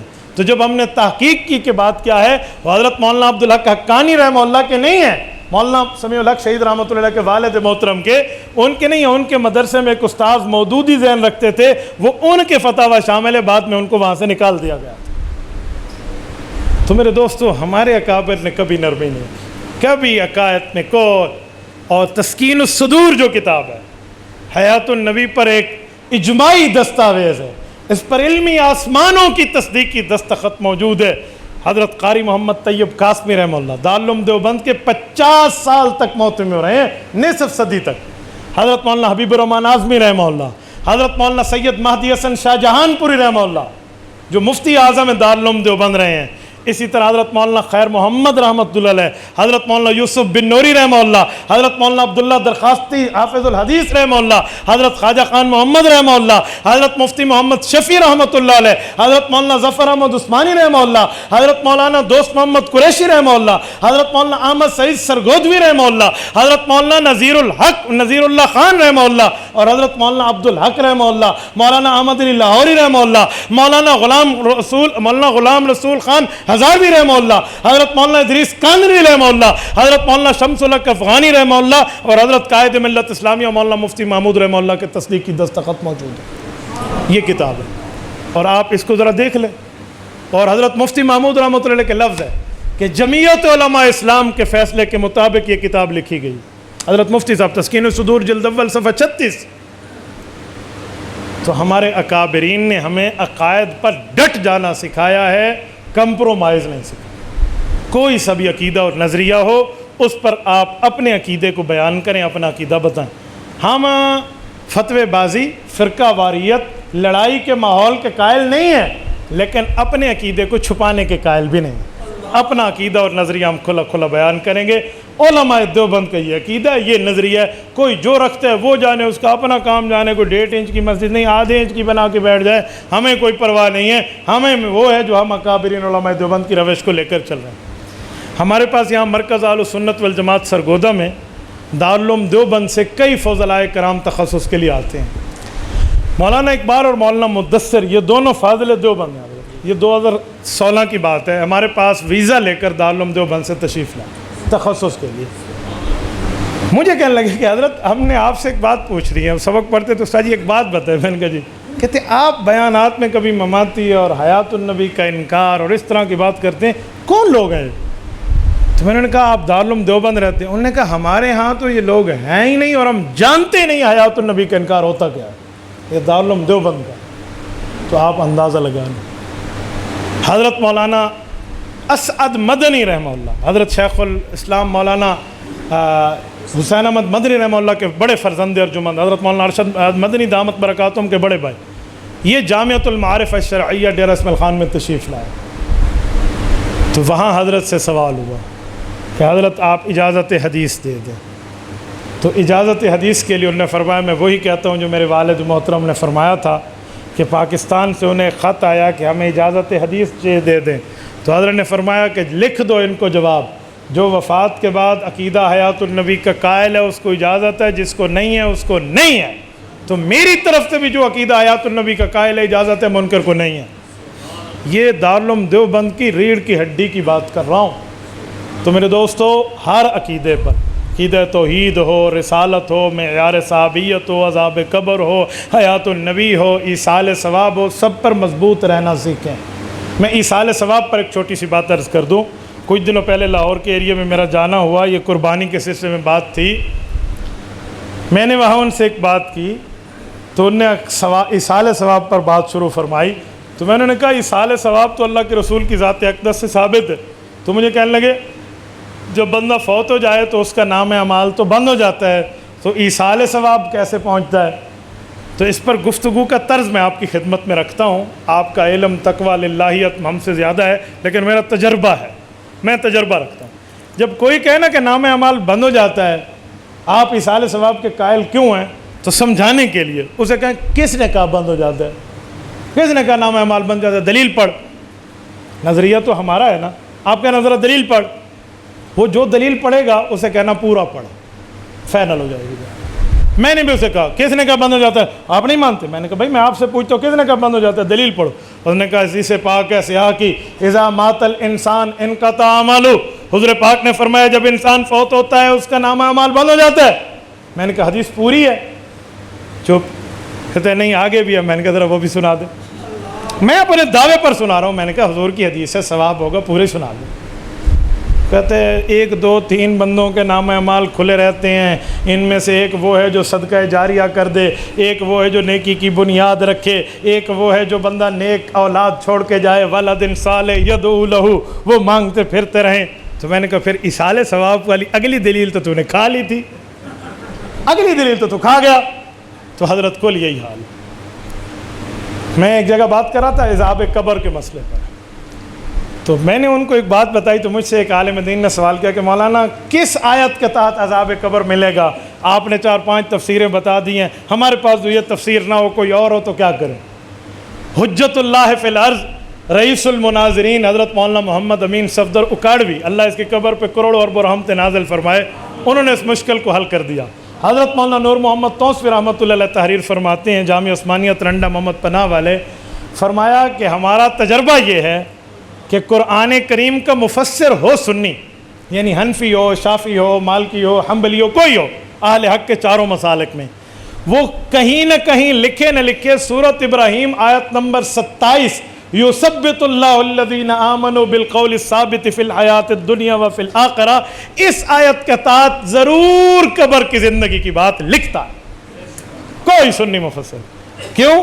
یہ آیت وہ ہے جس کو حضور پاک نے قبر کی زندگی پر فٹ کیا۔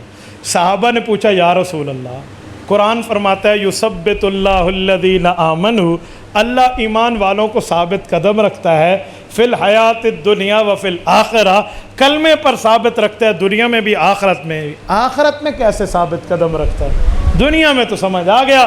تو اللہ کے رسول نے فرمایا جب قبر میں جائیں اور سوال کے جواب میں آپ نے ربی اللہ، نبی محمد صلی اللہ علیہ وسلم اور دین الاسلام، یہ من ربک من نبیک ما دینک کے صحیح جواب دے دیے، فذالک قولہ یثبت اللہ یثبت اللہ الذین، یہ ہے اللہ کا فرمان، یثبت اللہ، یہ ہے آخرت کہ قبر میں مضبوط رہتے ہیں۔ مومن سوال کا جواب دیتے ہیں تو قبر کو آخرت کا حصہ اللہ کے رسول نے اس آیت کے تحت شمار کیا ہے۔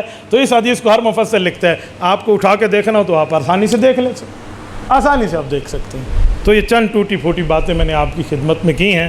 آخر میں کچھ وقت سوال جواب کا بھی ہے، تو آپ اگر اس عنوان پر علماء کی ذمہ داری کے طور پر، معاملات کے طور پہ، عنوان میں معاملات میں کوئی سوال ہو، کوئی بات ہو تو آپ ارشاد فرمائیں تاکہ ہم اس نشست کو آگے لے کر چلیں۔ جزاکم اللہ تعالی۔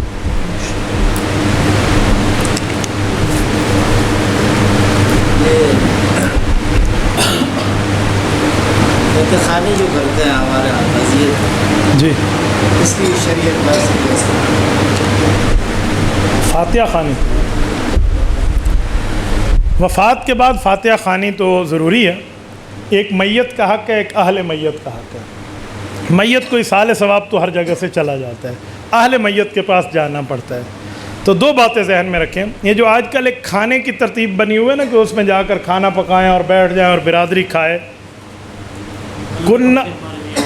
جی میاں والے میں حلوے پکاتے ہیں، یہ حلووں والی ترتیب، کنّا نرا طعام اہل المیت من النیاحہ، حدیث پاک ہے حضرت جریر ابن عبداللہ البجلی رضی اللہ عنہ کی، وہ فرماتے ہیں، انہوں نبی داؤد کی روایت ہے کہ ہمارے نزدیک کوئی میت کے گھر میں اس طرح کے کھانے پانے خود پکا کر بیٹھو، وہاں صرف دیکھ کر نہ ہو اور خود کھانے کے لیے میزیں سجیں، تو ہم اسے نوحہ خوانی سمجھتے ہیں۔ یہ صحابی رسول کا فرمان۔ دوسرے رہا دعا کا مسئلہ، میت کے لیے دعا ثابت ہے، رسول پاک صلی اللہ علیہ وسلم سے ثابت ہے۔ اللہ کے رسول نے فرمایا اللہ پاک آپ کے میت کی مغفرت فرمائے، اللہ پاک آپ کے غم کو ختم فرمائے، اللہ پاک اس کے آخرت کے منازل کو آسان فرمائے۔ تعزیت کا معنی ایسے الفاظ جس سے اس کا غم ہلکا ہو جائے، تو یہ کہنا چاہیے۔ اب اس پر رہا ہاتھ اٹھانے کا مسئلہ، ہمارے ہاں کہتے ہیں لا سچت کا، ٹھیک ہے نا بھائی، آپ نے ہاتھ اٹھانے ہیں، تو اب ہاتھ اٹھانے میں ذہن میں رکھیں رسول پاک علیہ السلام سے ثابت نہیں، ہاتھ اٹھائے بغیر اللہ کے رسول سے دعا ثابت ہے۔ لیکن اگر کہیں کبھی کبھار کوئی ہاتھ اٹھائے اور اس کو ضروری بھی نہ سمجھا جائے، ایسے کبھی کبھار ہو جائے، تو اس پر کوئی بدعت کا حکم ہم نہیں لگائیں گے۔ بدعت کا حکم تب لگے گا جب اس کو لازمی جز سمجھیں اور ہاتھ اٹھانا ضروری ہو اور نہ اٹھانے والے پہ اعتراض ہو۔ تو یہ ایک دو مسئلے تھے تعزیت کے۔ فتنہ غامدیت کے متعلق تھوڑی وضاحت۔ جی بالکل ٹھیک ہے، اس پر ہماری ایک فائل آ چکی ہے، غامدی نظریات کا تحقیقی جائزہ، آپ اس کو مرکز سے منگوا لیں، آپ تک انشاءاللہ آ جائے گی۔ غامدی نظریات، کچھ نظریات تو باغیانہ تھے، منکرانہ تھے، اور اب تو کفریانہ آنا شروع ہو گئے، جس میں حیات عیسیٰ علیہ السلام کا انکار ہے کہ حضرت عیسیٰ علیہ السلام کی حیات نہیں ہے، رجم والے معاملے میں سزا یوں نہیں ہے۔ غامدی صاحب کا نظریہ یہ ہے کہ کسی کو کافر ڈکلیئر کرنے کی اتھارٹی صرف اللہ کے رسول کے پاس ہے، کوئی اور کسی کافر کلیئر نہیں قرار دے سکتا۔ کیوں؟ اللہ کے رسول کے پاس اتھارٹی تھی۔ تو ہم کہتے ہیں اگر یہی مان لیں تو مرزائیوں کی تو چھٹی ہو گئی نا، روافظ کی چھٹی ہو گئی، یہ فتویٰ تو گیا۔ تو جناب اگر کسی کو کافر کہنے کا اختیار اللہ کے رسول کے پاس ہے تو خود کو مسلمان بھی نہ کہو، کیونکہ مسلمان کہنے کا اختیار بھی تو اللہ کے رسول کے پاس ہوا۔ پھر تو خود کو آپ دلائل سے مسلمان کہہ سکتے ہیں، تو دلائل سے غیر مسلم بھی کہا جا سکتا ہے۔ تو غامدی نظریات پہ آپ کو انشاءاللہ تعالیٰ اس پر تحریرات مل جائیں گے۔ آج کل نوجوان سوشل میڈیا یوز کرتے ہیں تو وہ کہتے ہیں کہ ان کی بعض موضوعات پر اچھی باتیں ہیں، تو وہ سننی چاہیے، اس کے متعلق تھوڑی رہنمائی فرمائیں۔ ڈاکٹر اسرار احمد اللہ پاک ان کی مغفرت فرمائے، ایک کام کیا انہوں نے، رہتی دنیا تک ایک قرآن کریم کی خدمت کی ہے، اس پر انکار نہیں ہے۔ میں ان کی عزت اور احترام کو اپنی جگہ رکھتے ہوئے اپنے اکابرین کا موقف ضرور پیش کروں گا۔ ہمارے اکابرین نے ان کے بعض نظریات پر رد فرمایا، کیونکہ اہل حق اور اہل علم باقیوں کو جانتے ہیں۔ اس پر دو میں اکابر پیش کرنا چاہوں گا۔ ایک مولانا یوسف لدھیانوی شہید رحمہ اللہ، ان کی کتاب ہے تجدد پسندوں کے افکار، یہ آپ دیکھ لیں، انہوں نے اس پر نظریات پر رد کیا ہے۔ اور اس طرح ڈاکٹر مفتی عبدالواحد صاحب لاہور والے، اللہ ان کی قبر پہ کروڑوں اربوں رحمت نازل فرمائے، انہوں نے بھی ڈاکٹر اسرار کے نظریات اس نام سے جو ایک تحریر لکھی ہے، اسی لیے اس کو بھی مد نظر رکھیں۔ ہر جگہ ہر مسئلے پر ہر بندے کو یوں نہ سنا کریں، یہ بات ذہن میں رکھیں، کسے سننا ہے کسے نہیں سننا یہ اہل حق علماء سے پوچھیں۔ بعض اوقات کچھ ایسا ہوتا ہے بندہ سمجھتا ہے بہت اچھی چیز ہے، لیکن اپنی عقل پہ اس وقت تک نہ جائیں جب تک آپ کو تجربہ نہ ہو۔ اگر آپ گردے کے مریض ہیں تو آپ کو گولیوں کا پتہ ملے اور اوپر لکھا ہوا ہو دا ٹیبلٹ فار دا کڈنی، تو آپ فوراً انگلش پڑھ کے اس کو کھانا شروع نہیں کریں گے بلکہ اپنے معالج سے رجوع کریں گے۔ تو اس طرح ایسے کچھ بندوں کی کتابیں کچھ کلپس مل جائیں تو پہلے اپنے علماء سے رابطہ کریں، ان سے پوچھے بغیر آپ آگے نہ چلیں۔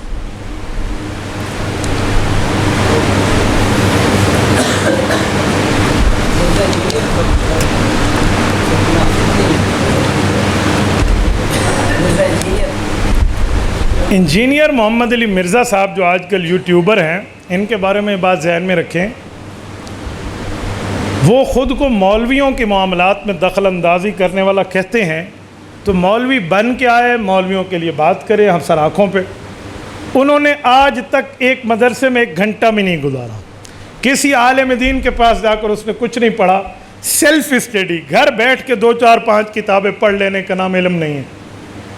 اگر اسے عالم کہتے ہیں آپ، تو پھر گھر بیٹھے کوئی بندہ ڈاکٹر بن جائے تو آپ کل اس سے آپریشن کروا لیں گے؟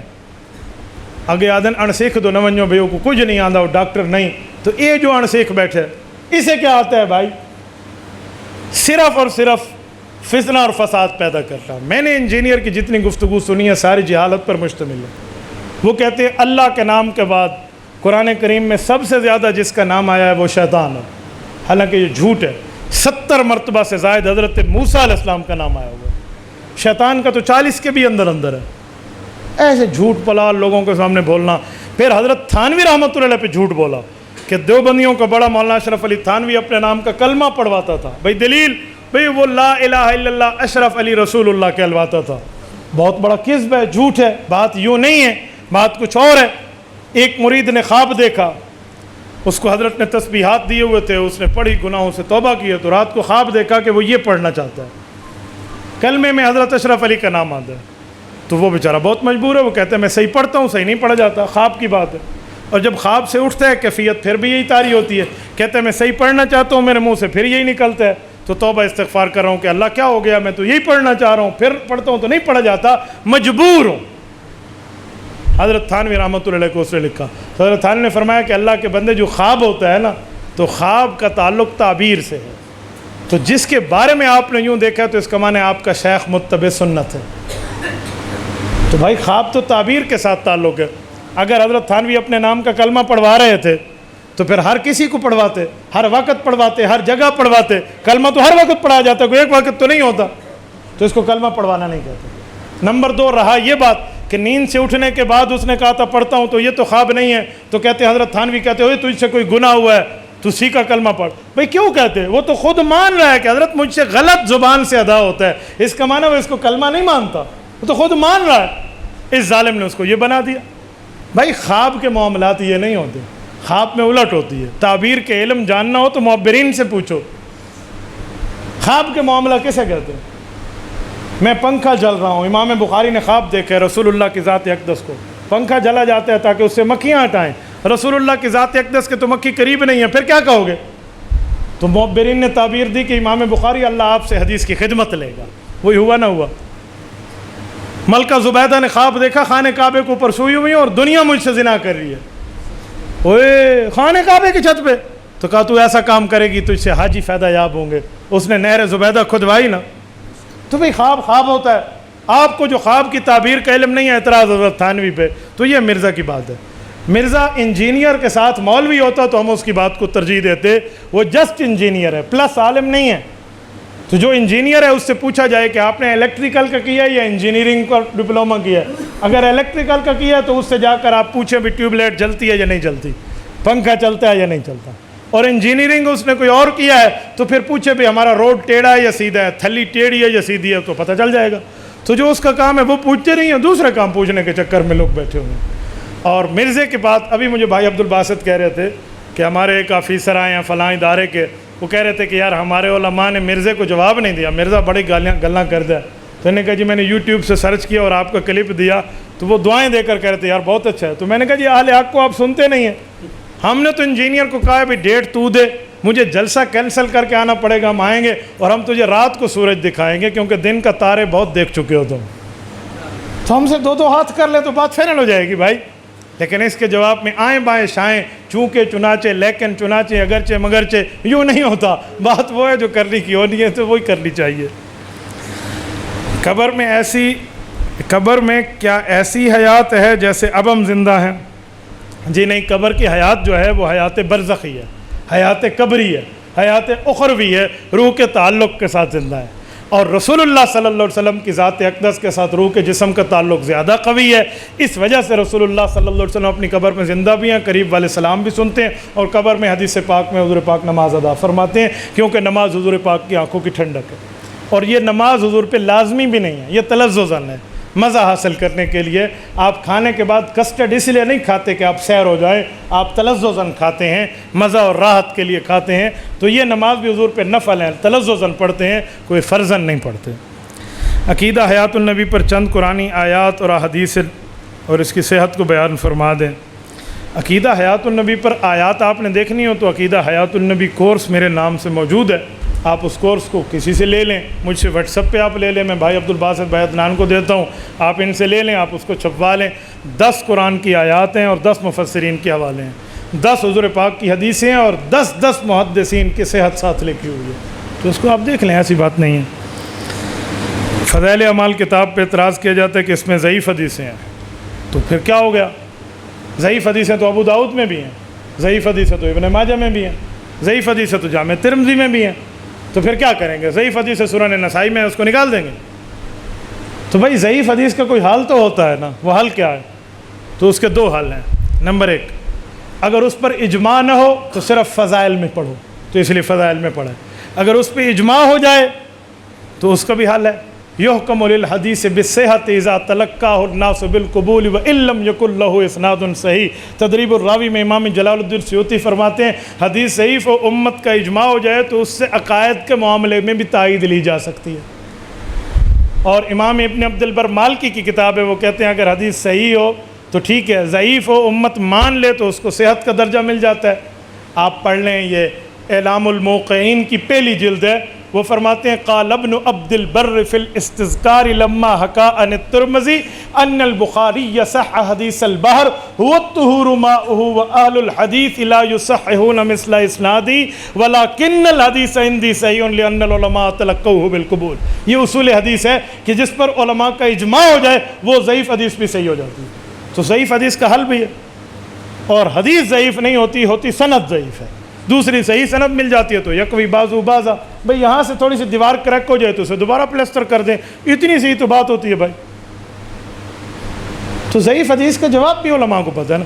تو مولانا زکریا کون تھے آپ کو پتہ ہے؟ اس دھرتی پہ امیر المؤمنین کا سب سے پہلا لقب حضرت عمر کو ملا ہے, خلیفۃ المسلمین کا سب سے پہلا لقب حضرت ابو بکر کو ملا ہے, اور امام اعظم کا پہلا لقب حضرت ابو حنیفہ کو ملا ہے, اور اس دھرتی پر سب سے پہلا لقب شیخ الامام اس کا قاضی القضات کے امام ابو یوسف کو ملا ہے, اور اس دھرتی پر سب سے پہلا لقب شیخ الحدیث کا مولانا زکریا کو.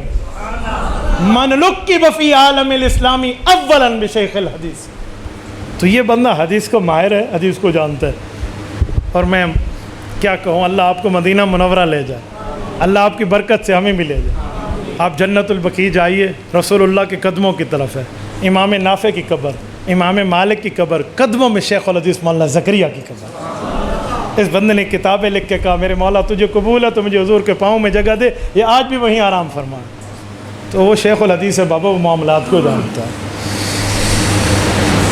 ایک آدمی کہتا ہے کہ مولانا زکریا کا دماغ کمزور ہو گیا تھا آخر عمر میں، تو حضرت زکریا نے کہا کہ آپ اس کو چھوڑ دیں، پھر فضائل اعمال لکھی، زیادہ تر ضعیف حدیث ہیں۔ یہ بندہ جھوٹ بولتا ہے، جھوٹ بول رہا ہے، سچ کے ساتھ جھوٹ ملا رہا ہے۔ فضائل اعمال کی بات نہیں تھی، فضائل میں اعمال میں ایک چھوٹے سے رسالہ ہے حکایات صحابہ، یہ اس کی بات ہے۔ حکایات صحابہ کے وقت شیخ زکریا رحمۃ اللہ علیہ تھوڑے سے بیمار تھے، تو ڈاکٹروں نے کہا کہ حضرت لکھنے پڑھنے والا جو دماغی کام ہے نہیں، جس میں دماغ خرچ ہوتا ہے، وہ آپ کام نہ کریں، تھوڑا ریسٹ کریں۔ حضرت نے ایک عرصے تک ریسٹ کیا، تو پھر کہا یار یہ فارغ دن ہے، حدیث کی خدمت میں لگا دوں، صحابہ کے واقعات لکھ دیں، وہ حکایات صحابہ ہے، پوری فضائل اعمال نہیں ہے۔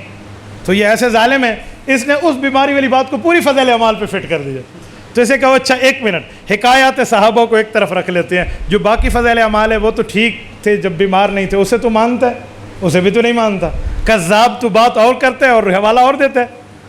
بھائی یوں نہیں ہوتا، 6 اور 6 12 ہوتے ہیں، 6 اور 6 8 نہیں ہوتے۔ تیرے 10 روپے چلتے ہیں تو ہمارے بھی چلتے ہیں۔ اور کمال ہے شیخ زکریا کی، اس نے حکایات صحابہ لکھی ہے اور ایسی ترتیب سے لکھی ہے، اس بیماری کے دنوں میں بھی رہتی دنیا تک اس سے دنیا سلام پیش کر رہی۔ دماغ کمزور ہو گیا تھا، یہ تو بات ہی نہیں ہے، اتنی بات ہے حضرت آپ دماغ کو ریسٹ دیں، جسم کو ریسٹ دیں، تھوڑا آرام کر لیں۔ بھئی میں آپ کو کہتا ہوں حضرت آپ تھوڑا آرام کر لیں، اس کا کیا معنی ہے آپ لنگڑے ہو گئے ہیں؟ میں کہتا ہوں حضرت آپ تھوڑا سو جائیں، اس کا کیا معنی ہے آپ کی آنکھیں بند ہیں؟ حضرت آپ دماغ کو ریسٹ دیں، اس کا کیا معنی ہے تو پاگل ہی ہوئے بھائی؟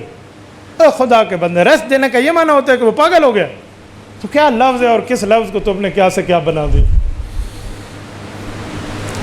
فوتگی میں کھانا پینا جائز، جیسے تالیشویں کی شکل میں شریک ہونا۔ میں تو اس کو آپ کے سامنے حدیث پڑھ چکا ہوں کہ صحابہ کرام اس کو نوحہ سمجھتے ہیں، اور نوحہ میں شرکت تو آپ سمجھتے ہیں بندہ کیا ہوتا ہے۔ تعویذ کون سا جائز ہے کون سا ناجائز ہے؟ بعض مطلق ناجائز کہتے ہیں۔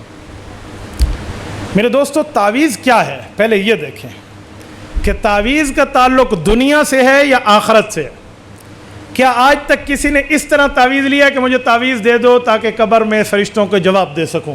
سنا ہے ایسا تعویذ؟ یہ مجھے تعویذ دے دو تاکہ میں جنت پہنچوں، جہنم سے بچ جاؤں۔ کسی نے لیا ہے تعویذ؟ تعویذ کیوں لیتے؟ میرا بچہ میرا کہنا مان لے، بیوی لیتی ہے خاوند مان لے، خاوند لیتے ہیں بیوی مان لے، کاروبار ٹھیک ہو جائے، یہی ہے نا؟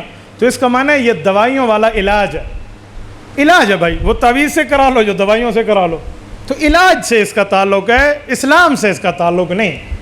تو یہ علاج کا مسئلہ ہے، علاج کو علاج کے اصولوں پہ دیکھتے ہیں کہ علاج جائز ہے تو کرا لو، حرام ہے تو چھوڑ دو۔ اگر اس میں اللہ رسول کی بات لکھی ہے، قرآن کی آیات لکھی ہے، حدیث لکھی ہے، اللہ کا نام لکھا ہے تو ٹھیک ہے لے لیں، نہیں لکھا تو چھوڑ دیں۔ بعض حضرات کہتے ہیں حدیث پاک میں ہے جس نے تعویذ لٹکایا اس نے شرک کیا۔ اے کذاب، حدیث اور پڑھتے ہو اور ترجمہ اور کرتے ہو؟ پڑھو ذرا حدیث میں تعویذ کا لفظ آئے میں تیرا ہاتھ چوموں گا۔ من علق التمیمۃ فقد اشرک، حدیث میں جس نے تمیمہ لٹکایا وہ مشرک ہوا۔ تمیمہ اس تعویذ کو کہتے تھے جس میں بتوں سے مدد مانگی جاتی تھی۔ لفظ تمیمہ کے ہیں، فٹ تعویذ پہ کر دیتے ہیں، سبحان اللہ۔ بھائی وہ بات کریں جو بات ترجمے میں، جو تم نے تعویذ لکھ دیا تو تمیمہ بھی تعویذ بن جائے گا۔ تمیمہ وہ ابو جہل والا تعویذ ہے جس میں بت سے مدد مانگی جاتی تھی، اور اس میں قرآن کریم لکھا جاتا ہے۔ اے ہمارے بزرگوں کی تعویذ کی برکات ہیں، ہم اس کی قائل ہیں۔ وظائف کی حضرت امیر شریعت سید عطا اللہ شاہ بخاری رحمۃ اللہ علیہ نے حضرت خواجہ ابو سعد احمد خان رحمۃ اللہ کے پاس بندہ بھیجا تھا، حضرت کچھ دنوں بعد عدالت میں میرے خلاف وہ ایک 302 کی کارروائی کا گواہ پیش ہوگا، دعا بھی کریں اور کوئی وظیفہ بھی دیں۔ تو حضرت نے وظیفہ بھی دیا اور کہا کہ میں بیمار ہوں، اگر میں ٹھیک ہوتا تو 1 رات پہ پڑھ لیتا، عطا اللہ کو کہو 3 رات پڑھے پھر اللہ کرم کرے گا۔ حضرت کی اپنی کنیا کی زبان میں لفظ تھے، جے میں ول ہوندا تے 1 رات دا کم سی، عطا اللہ نو کہو 3 راتیں پڑھے پھر ہوگا تماشا، اور تماشا ہی ہوا تھا۔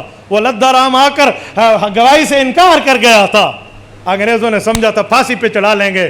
جب اس سے بات میں پوچھا کہ سب کچھ ہو گیا تو پیچھے کیوں ہوا، انہوں نے کہا میں اس کی گواہی کے لیے آتا تو مجھے آگ جلاتی تھی، مجھے ڈر لگتا پیچھے ہو گیا ہوں ہمارے اکابرین کا۔ اور میں اپنی ذات پیش کروں، یہ غالباً میں 2000 کی بات کر رہا ہوں، آج سے 20-21 سال پہلے کی۔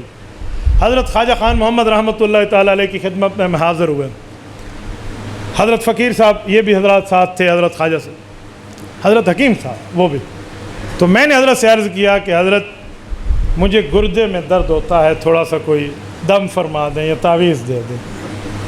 ان زمانے میں گردے میں ایسے درد ہوتا تھا، یقین مانے جیسے مچھلی کو آپ پانی سے نکالیں۔ اور پین آف دا کڈنی، جو گردے کا درد ہے نا، اس کو آپ یوں چابی بھی نہیں کرا سکتے، تو گھٹوا ماں جاتے ٹھیک تھی ویسی، وہ پکی ہر شے گھٹی ویسی، آپ گردے کو نہیں دبا سکتے۔ تو حضرت نے حضرت حکیم صاحب سے فرمایا کہ کاغذ وہ مجھے دیا ایک تعویذ، وہ میں نے بٹوے میں رکھا۔ میرا بچپنا میں پوچھ نہ سکا کہ اسے استعمال کیسے کرنا ہے، پینا ہے، گلے میں رکھنا ہے، جیب میں رکھنا ہے، یا حضرت نے بتایا تو میری بدقسمتی میں بھول گیا۔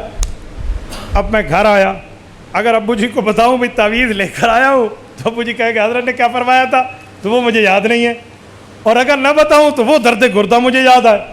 میں نے 2 رکعت نماز پڑھ کے اللہ سے میرے مولا ایک بزرگ کے پاس گیا ہوں، اس سے نسبتیں وابستہ ہیں، ختم نبوت وابستہ ہے، اللہ تو اس کی لاج رکھ لے، میں اسے جیب میں رکھ لیتا ہوں تو مجھے اس قرآن پاک کے لکھے ہوئے الفاظ کی برکت سے صحت عطا فرما۔ میں اللہ کے گھر میں بیٹھا ہوں، میں جھوٹ بولوں اللہ مدد کھینچ لیں گے۔ وہ وقت اور یہ وقت خدا کی قسم میں نے گردے کا درد محسوس نہیں کیا۔ ایک ہفتے میں 4 5 مرتبہ پڑ جاتا تھا، ایک ہفتے میں۔ آج تک میں تو آپ کے سامنے بیٹھا ہوں، میرا تو کوئی کڈنی کا آپریشن نہیں ہوا۔ تو بھائی یہ تعویذ دنیا کے فائدے کے لحاظ سے ہے، علاج ہے، جس ڈاکٹر سے فائدہ ہوتا ہے اس سے علاج کروا لو، بشرطے وہ ڈاکٹر ٹھیک ہے۔ جو ہمارے اکابرین علماء دیوبند کا دیا ہوا تو ٹھیک ہے، جو باقیوں کا ادھر ادھر کا ہے سجے کھبے تو میں ان کا قائل نہیں، میں ان سے بچانے کی بات کروں۔ جی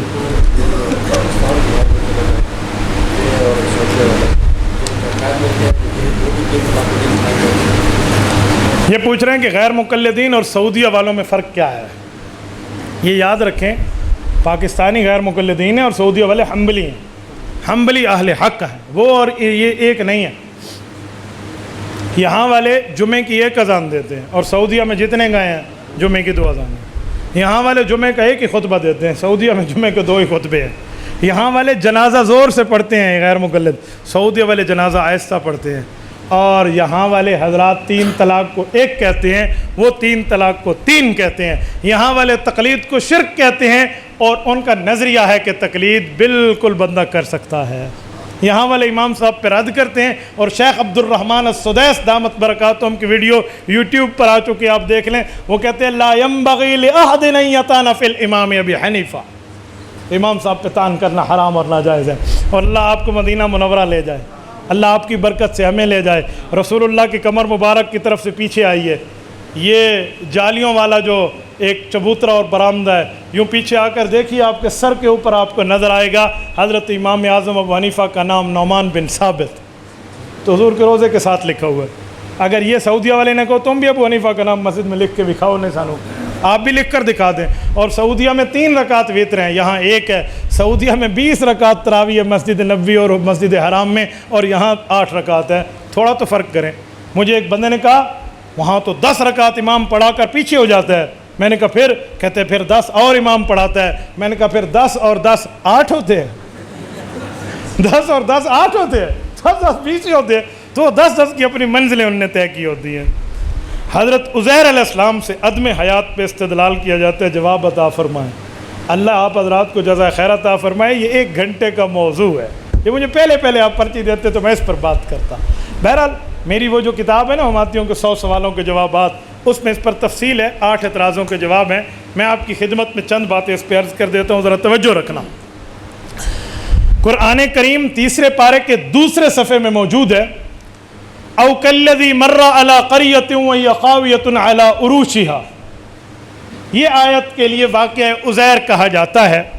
اور اس آیت کا جو عام مفسرین نے مطلب دیا ہے مختصر، وہ یہ ہے کہ عزیر علیہ السلام بستی سے گزر رہے تھے، بستی گری ہوئی تھی، اللہ اسے زندہ کیسے کریں گے؟ اللہ پاک نے انہیں وفات دے دی، 100 سال تک رہے، 100 سال کے بعد اٹھایا تو اللہ پاک نے ان کو دوبارہ زندگی دی اور فرمایا دیکھو میں موت کے بعد ایسے زندگی دیتا ہوں۔ اب واقعہ یہ مختصر مفسرین نے تو لکھ دیا، اب جو انکار حیات النبی کے قائل ہے نا، وہ اب بغلے بجاتے ہو، دیکھو اے نبی کی حیات ہوتی تو یہ 100 سال میں یہاں لوگ آئے اور گئے، 100 سال میں سورج چڑھا اور سورج اترا، 100 سال میں بارشیں آئیں اور بادل آئے اور گاج برسے، ان کو پتہ نہ چلا تو پتہ چلا نبی کی وفات کے بعد کوئی سلام کلام نہیں۔ بس یہ اس پر بغلیں بجاتے ہیں، جی واہ جی واہ۔ انہیں کو سب سے پہلی بات یہ ہے کہ یہ قبر اور برزخ کی بات ہے؟ جرت کر کے ہمیں بتاؤ۔ اگر کہتے ہیں برزخ کی بات ہے تو سورۃ مؤمنون آیت نمبر 100 میں ہے وَمِن وَرَائِهِمْ بَرْزَخٌ إِلَى يَوْمِ يُبْعَثُونَ، قیامت سے پہلے برزخ والا نہیں آ سکتا۔ عام قانون تو یہی ہے۔ تو پھر تم تو برزخ کے معاملات کو ہمیں کہتے ہو جی گئے تو یہ واپس کیوں آئے تھے؟ اس کے بعد تو ان کی اولاد ہونا بھی ثابت ہے، ان کی شادی بھی ثابت ہے، یہ کہاں جائے گا؟ نمبر 2، چلو میں مان لیتا ہوں آپ کی بات، عزیر علیہ السلام نبی بھی ہیں، جرت کریں اور پیغمبر کی حدیث پڑھ دیں، قرآن کی آیت پڑھ دیں کہ عزیر علیہ السلام نبی ہیں، جرت کر کے پڑھیں، کوئی تو پڑھے، آیت تو ان کے پاس ہے نہیں۔ نام عزیر علیہ السلام کا قرآن میں آیا لیکن بطور نبی ہونے کا لفظ نہیں ہے۔ قرآن میں تو بہت سے نام ہیں بزرگوں کے جن میں نبی کا لفظ نہیں ہے۔ لقمان الحکمہ انشکر لی، انشکر لی ہے یا انشکر للہ؟ ٹھیک ہے، تو حضرت لقمان بھی تو نبی نہیں ہے، تو عزیر علیہ السلام نبی آپ کو کہاں سے ملا؟ آپ مجھ سے پوچھیں گے مولانا آپ کو کیا پتہ حضرت عزیر کیا ہے؟ میرے پاس حدیث ہے، سنن نبی داؤد جلد نمبر 2 باب التخیر بین الانبیاء میں حضرت ابو ہریرہ کی روایت ہے، اللہ کے رسول نے فرمایا عزیر نبی ام لا ادری، اللہ نے مجھے اس بات کا نہیں بتایا کہ حضرت عزیر نبی تھے یا نبی نہیں ہے۔ یہ حدیث پاک موجود ہے، تو کس منہ سے کہتے حضرت عزیر علیہ السلام نبی ہیں؟ اچھا اگلی بات، عزیر علیہ السلام نبی بھی ہیں، میں مان لیا، چلو تیری بات مان لی، یہ گزرنے والا عزیر ہے، قرآن میں تو نہیں لکھا ہوا۔ او کالذی مر علی قریۃ وہی خاویہ، من الذی مار، اللہ فرماتے ہیں مثال اس شخص کی جو گزرا، رب نے نام نہیں لیا، تم نے کیوں لیا؟ یہاں تو حضرت عزیر کا نام بھی نہیں ہے، تجھے کس نے کہا حضرت عزیر ہے؟ اب یہ پھر اصلیت پہ آئیں گے، حضرت شیخ الہند کی تفسیر میں لکھا ہوا ہے گزرنے والے حضرت عزیر ہیں۔ آپ کہنا ایک منٹ، تو کہنا شیخ الہند کی عبارت ہے، یہ کیوں کہتا ہے قرآن کا انکار کرتے ہو؟ پہلے شیخ الہند کی ماننا، اس حیثیت پہ آ۔ اچھا جو آگے شیخ الہند نے آگے بھی تو کچھ لکھا ہے، وہ کیوں آپ کو نظر نہیں آتا؟ حضرت شیخ الہند فرماتے ہیں 100 سال تک ادھر کوئی گیا نہیں تو کسی کی بات سنی بھی نہیں، تو نے کہاں سے کہہ دیا کسی لوگ گئے تھے اور سنا نہیں تھا؟ تو شیخ الہند کہتے ہیں 100 سال کسی کا جانا ہی ثابت نہیں ہے وہاں، کیونکہ کوئی جاتا تو تدفین کر دیتا نا۔ تو حضرت شیخ الہند تو یہ کہتے ہیں، اور تجھے یہی نظر آیا شیخ الہند کی یہ تفسیر عثمانی میں تو مجمل ہے، مختصر ہے، یہ جو اکابرین کی مفصل تفسیر ہے یہ تجھے نظر کیوں نہیں آتی؟ ذرا روح المعانی کھولیے، مفتی بغداد ہیں، عربی زبان میں حنفیوں کی سب سے بڑی تفسیر ہے، روح المعانی 30 جلدوں کی ہے، یہ تیسری جلد کھول کے دیکھیے، من الذی مار، وہ کہتے ہیں گزرنے والا کون ہے؟ فیہ 9 اقوال، کہتے ہیں 9 قول ہیں۔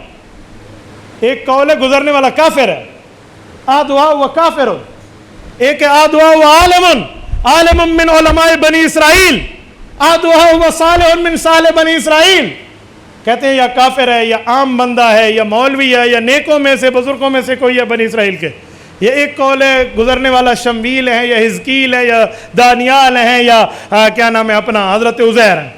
کتنے اقوال دیے، اور استدلال کو اصول ہے اذا جال احتمال بطل الاستدلال، احتمال آ جائے تو دلیل پکڑی نہیں جاتی، تو اجماعی عقیدے کے خلاف اس طرح کی دلیلیں لائے گا۔ اچھا اگلی بات، چلو منہ مانگی موت، گزرنے والے بھی عزیر ہیں، عزیر بھی نبی ہیں، معاملہ ساری تیری بات مان لی، اب ثابت کیا کرنا چاہتا ہے یہ بتا۔ حضرت عزیر علیہ السلام نے یہاں غلطی نعوذ باللہ کیا کیا ثابت کرنا؟ کہتے ہیں 100 سال سوئے اور کہا ایک دن یا آدھا دن سویا ہوں، تو اس سے پتہ چلا کہ انہیں 100 سال کا احساس نہیں تھا۔ نیند والے کو احساس بھی ہوتا ہے کہ دنیا میں کتنا وقت گزرا ہے؟ بولیے۔ اچھا چلو میں بتا دوں، ٹھیک کہا عزیر علیہ السلام نے آدھا دن یا پورا دن گزارا ہے، لبثت یوما او بعض یوم، ٹھیک جواب دیا۔ کہتے ٹھیک کیوں؟ اللہ نے تو کہا 100 سال، میں نے کہا اللہ کی بات بھی ٹھیک ہے، قرآن کی دوسری آیات کے ساتھ ملاؤ مسئلہ ٹھیک ہو جائے گا۔ کان مقدار سورۃ معارج میں کیسے؟ سورۃ سائل میں 50,000 سنہ، قیامت کا ایک دن 50,000 سال کے ایک دن کے برابر ہوگا، اور باقی دن کا 1000 سنۃ مما تعدون، 1000 سال کے برابر باقی دن ہوں گے، اور پہلا دن 50,000 سال کے برابر ہوگا۔ تو قیامت کے 1000 سال کے دن کے مقابلے میں دنیا کے 100 سال تو یومن او بعض یوم ہی بنتے ہیں، تو ٹھیک جواب دیا۔ اللہ نے پوچھا دنیا کے حساب سے کتنے رہے، عزیر علیہ السلام نے آخرت کے حساب سے جواب دے دیا۔ تو کیسے کہے گا بھائی؟ تو یہاں مردہ ہے والا چکر اور تیری دال نہیں گلتی. میں نے یہ چھوٹی سی باتیں کر لی، اس پہ کئی سوالات بھی ہیں، تو آپ مماتیوں کے 100 سوالوں کے جوابات وہاں سے پڑھ اور دیکھ لیجئے تو انشاءاللہ ساری. مماتی تویز لینا دینا جائز ہے کہتے ہیں، نماز پڑھوائی تو کیا اعادہ ضروری ہے؟ ہمارا مماتیوں سے اختلاف تعویذ پہ نہیں ہے. وہ تعویذ نہیں، پورا قرآن لکھ کے دے دے جب تک عذاب قبر، اصحال ثواب اور حیات النبی قبول کرے، ہم کوئی نماز نہیں پڑھیں گے. تعویذ لکھنے والی کیا بات ہے؟ جماعت میں سروزہ چلہ لگانے کا کیا ثبوت ہے؟ بھائی جماعت میں سروزہ چلہ جو ہم لگاتے ہیں یہ بطور اصلاح لگاتے ہیں، یہ بطور اس طرح نہیں. ابھی چلہ لگاؤ گے تو حج کا ثواب، سروزہ لگاؤ گے تو 2 حجوں کا ثواب. یہ بطور ثواب نہیں ہے، بطور علاج ہے. کوئی کہتے ہیں جو پرائمری اجتماع پہ جاؤ گے 10 حجوں کا ثواب ملے گا، کہتا ہے کوئی؟ تو بطور علاج ہے. تو علاج کی دلیل نہیں ہوتی، ثواب کی دلیل ہوتی ہے. میں آپ کو کہوں سر میں درد ہے، یہ آپ ڈسپرین کھا لیں، آپ کہیں حدیث بھی کھا، تو بھائی علاج کی دلیل نہیں ہوتی. تو یہ بزرگوں نے طریقہ رکھا ہے. آپ میٹرک تک 10 سال سکول میں پڑھتے ہیں، اس کی کیا دلیل ہے؟ تو بھائی آپ اپنا علاج کرا لیں تاکہ جہالت کا علاج ہو جائے اور میں کچھ پڑھ جاؤں. تو بھائی یہ بھی وہاں گناہوں کا علاج ہوتا ہے. حضور پاک علیہ السلام کا نام اذان میں آئے تو چومنا کیسے ہے؟ یار رسول اللہ صلی اللہ علیہ وسلم کے نام پہ صلی اللہ علیہ وسلم پڑھنا تو حدیث میں ثابت ہے. باقی یہ ملتان جانیاں تو قربان جانیاں والا مسئلہ شریعت میں کہیں نہیں ہے. ویسے یہ ہے کہ جس منہ سے حضور کا نام نکلے چومنا ہے تو اس کی منہ کو چومو. ہاں یہ تو میں کہہ سکتا ہوں، لیکن یہ جو آپ کام کہتے ہیں نا یوں جائز ہے یا ناجائز، اس پر شامیہ کا ایک حوالہ پیش کرتے ہیں کہ فتاوی شامیہ میں ہے کہ انگوٹھا چومنا بہت اچھا ہے. تو ان کو کہو وہ کہاں لکھا ہوا ہے؟ کتاب الثواب میں لکھا ہوا ہے؟ نہیں. کتاب العقائد میں ہے کہ نہیں؟ ٹوٹکوں میں لکھا ہوا ہے. امام شامی نے لکھا ہے ٹوٹکا یہ جس کی آنکھیں کمزور ہوں وہ یوں آنکھوں پہ حضور کے نام پہ چومے تو آنکھ کی نور بڑھ جاتا ہے. تو بھائی ٹوٹکا اور ہوتا ہے اور شریعت کا مسئلہ اور ہوتا ہے. یہ ٹوٹکے اندر مسئلہ چوک کے تو اشاروں نے بھی کہا. بعض لوگ کہتے ہیں تبلیغی جماعت اللہ کا راستہ نہیں ہے. پتہ نہیں، اب مجھے تو ان کے بارے میں نہیں پتا. میں تو دین کے ہر کام کو اللہ کا راستہ ہے. من خرج فی طلب العلم فهو فی سبیل اللہ. جو علم دین کے لیے نکلے، چاہے وہ تبلیغ کی شکل میں، مدرسے کی شکل میں، خانقاہ کی شکل میں، تو وہ اللہ کے راستے میں ہیں. تو ہم تو اس کو، میں تو اپنے پروگرام میں آنے کے لیے اللہ کا راستہ ہے. یہ تو اللہ کا راستہ ہے. اللہ کا کوئی ایک راستہ تو نہیں بے کموٹ ہو جائے بھائی کوئی بھائی اللہ کا راستہ ہے. آپ جو بھی آپ اللہ کی طرف متوجہ کرتے، وہ مدرسے کا ہو، خانقاہ کا ہو، اسلامی سیاست کا ہو، اپنے حکومت کا ہو، وہ خانقاہ کا ہو، اللہ کا ہو، کسی چیز کو، تبلیغ جماعت کو، حق کی مجاہدین کو، سب کا یہ بالکل ٹھیک ہے. یہ اللہ کا راستہ ہے. آپ اس کو اللہ کا راستہ سے. بہت خوشی کی خبر ہے، آپ کی میوالی میں ایک قادیانی آفیسر کو جو پہلے تعینات ہو. اللہ تعالیٰ خیر دے. خواجہ صاحب دامت برکاتہ ہم کو، خواجہ خلیل صاحب کو، ایک سب خانقاہ کے بزرگوں کو جنہوں نے اس مسئلے میں بر وقت توجہ دلائی اور یہ بات میڈیا کے ذریعے پورے ملک میں پھیلی اور یہاں کے نمائندے حضرات کو اس طرح متوجہ ہوئے اور سیاسی، مذہبی، اخلاقی، عوامی ہر قسم کا دباؤ پڑا اور اس بےمان افسر کا آرڈر کینسل. اللہ نے کرم کیا ہے اور وہ اس پر اللہ ہمارے مبارکباد کے وقت اس پر دعا میں اللہ ہمارے سلامت رکھے. اللہ باقی میں خوش و کرم رکھے. اللہ آپ کو رب صراط مستقیم عطا فرمائے. قبول قولی ھذا واستغفر اللہ وآخر دعوانا الحمد للہ.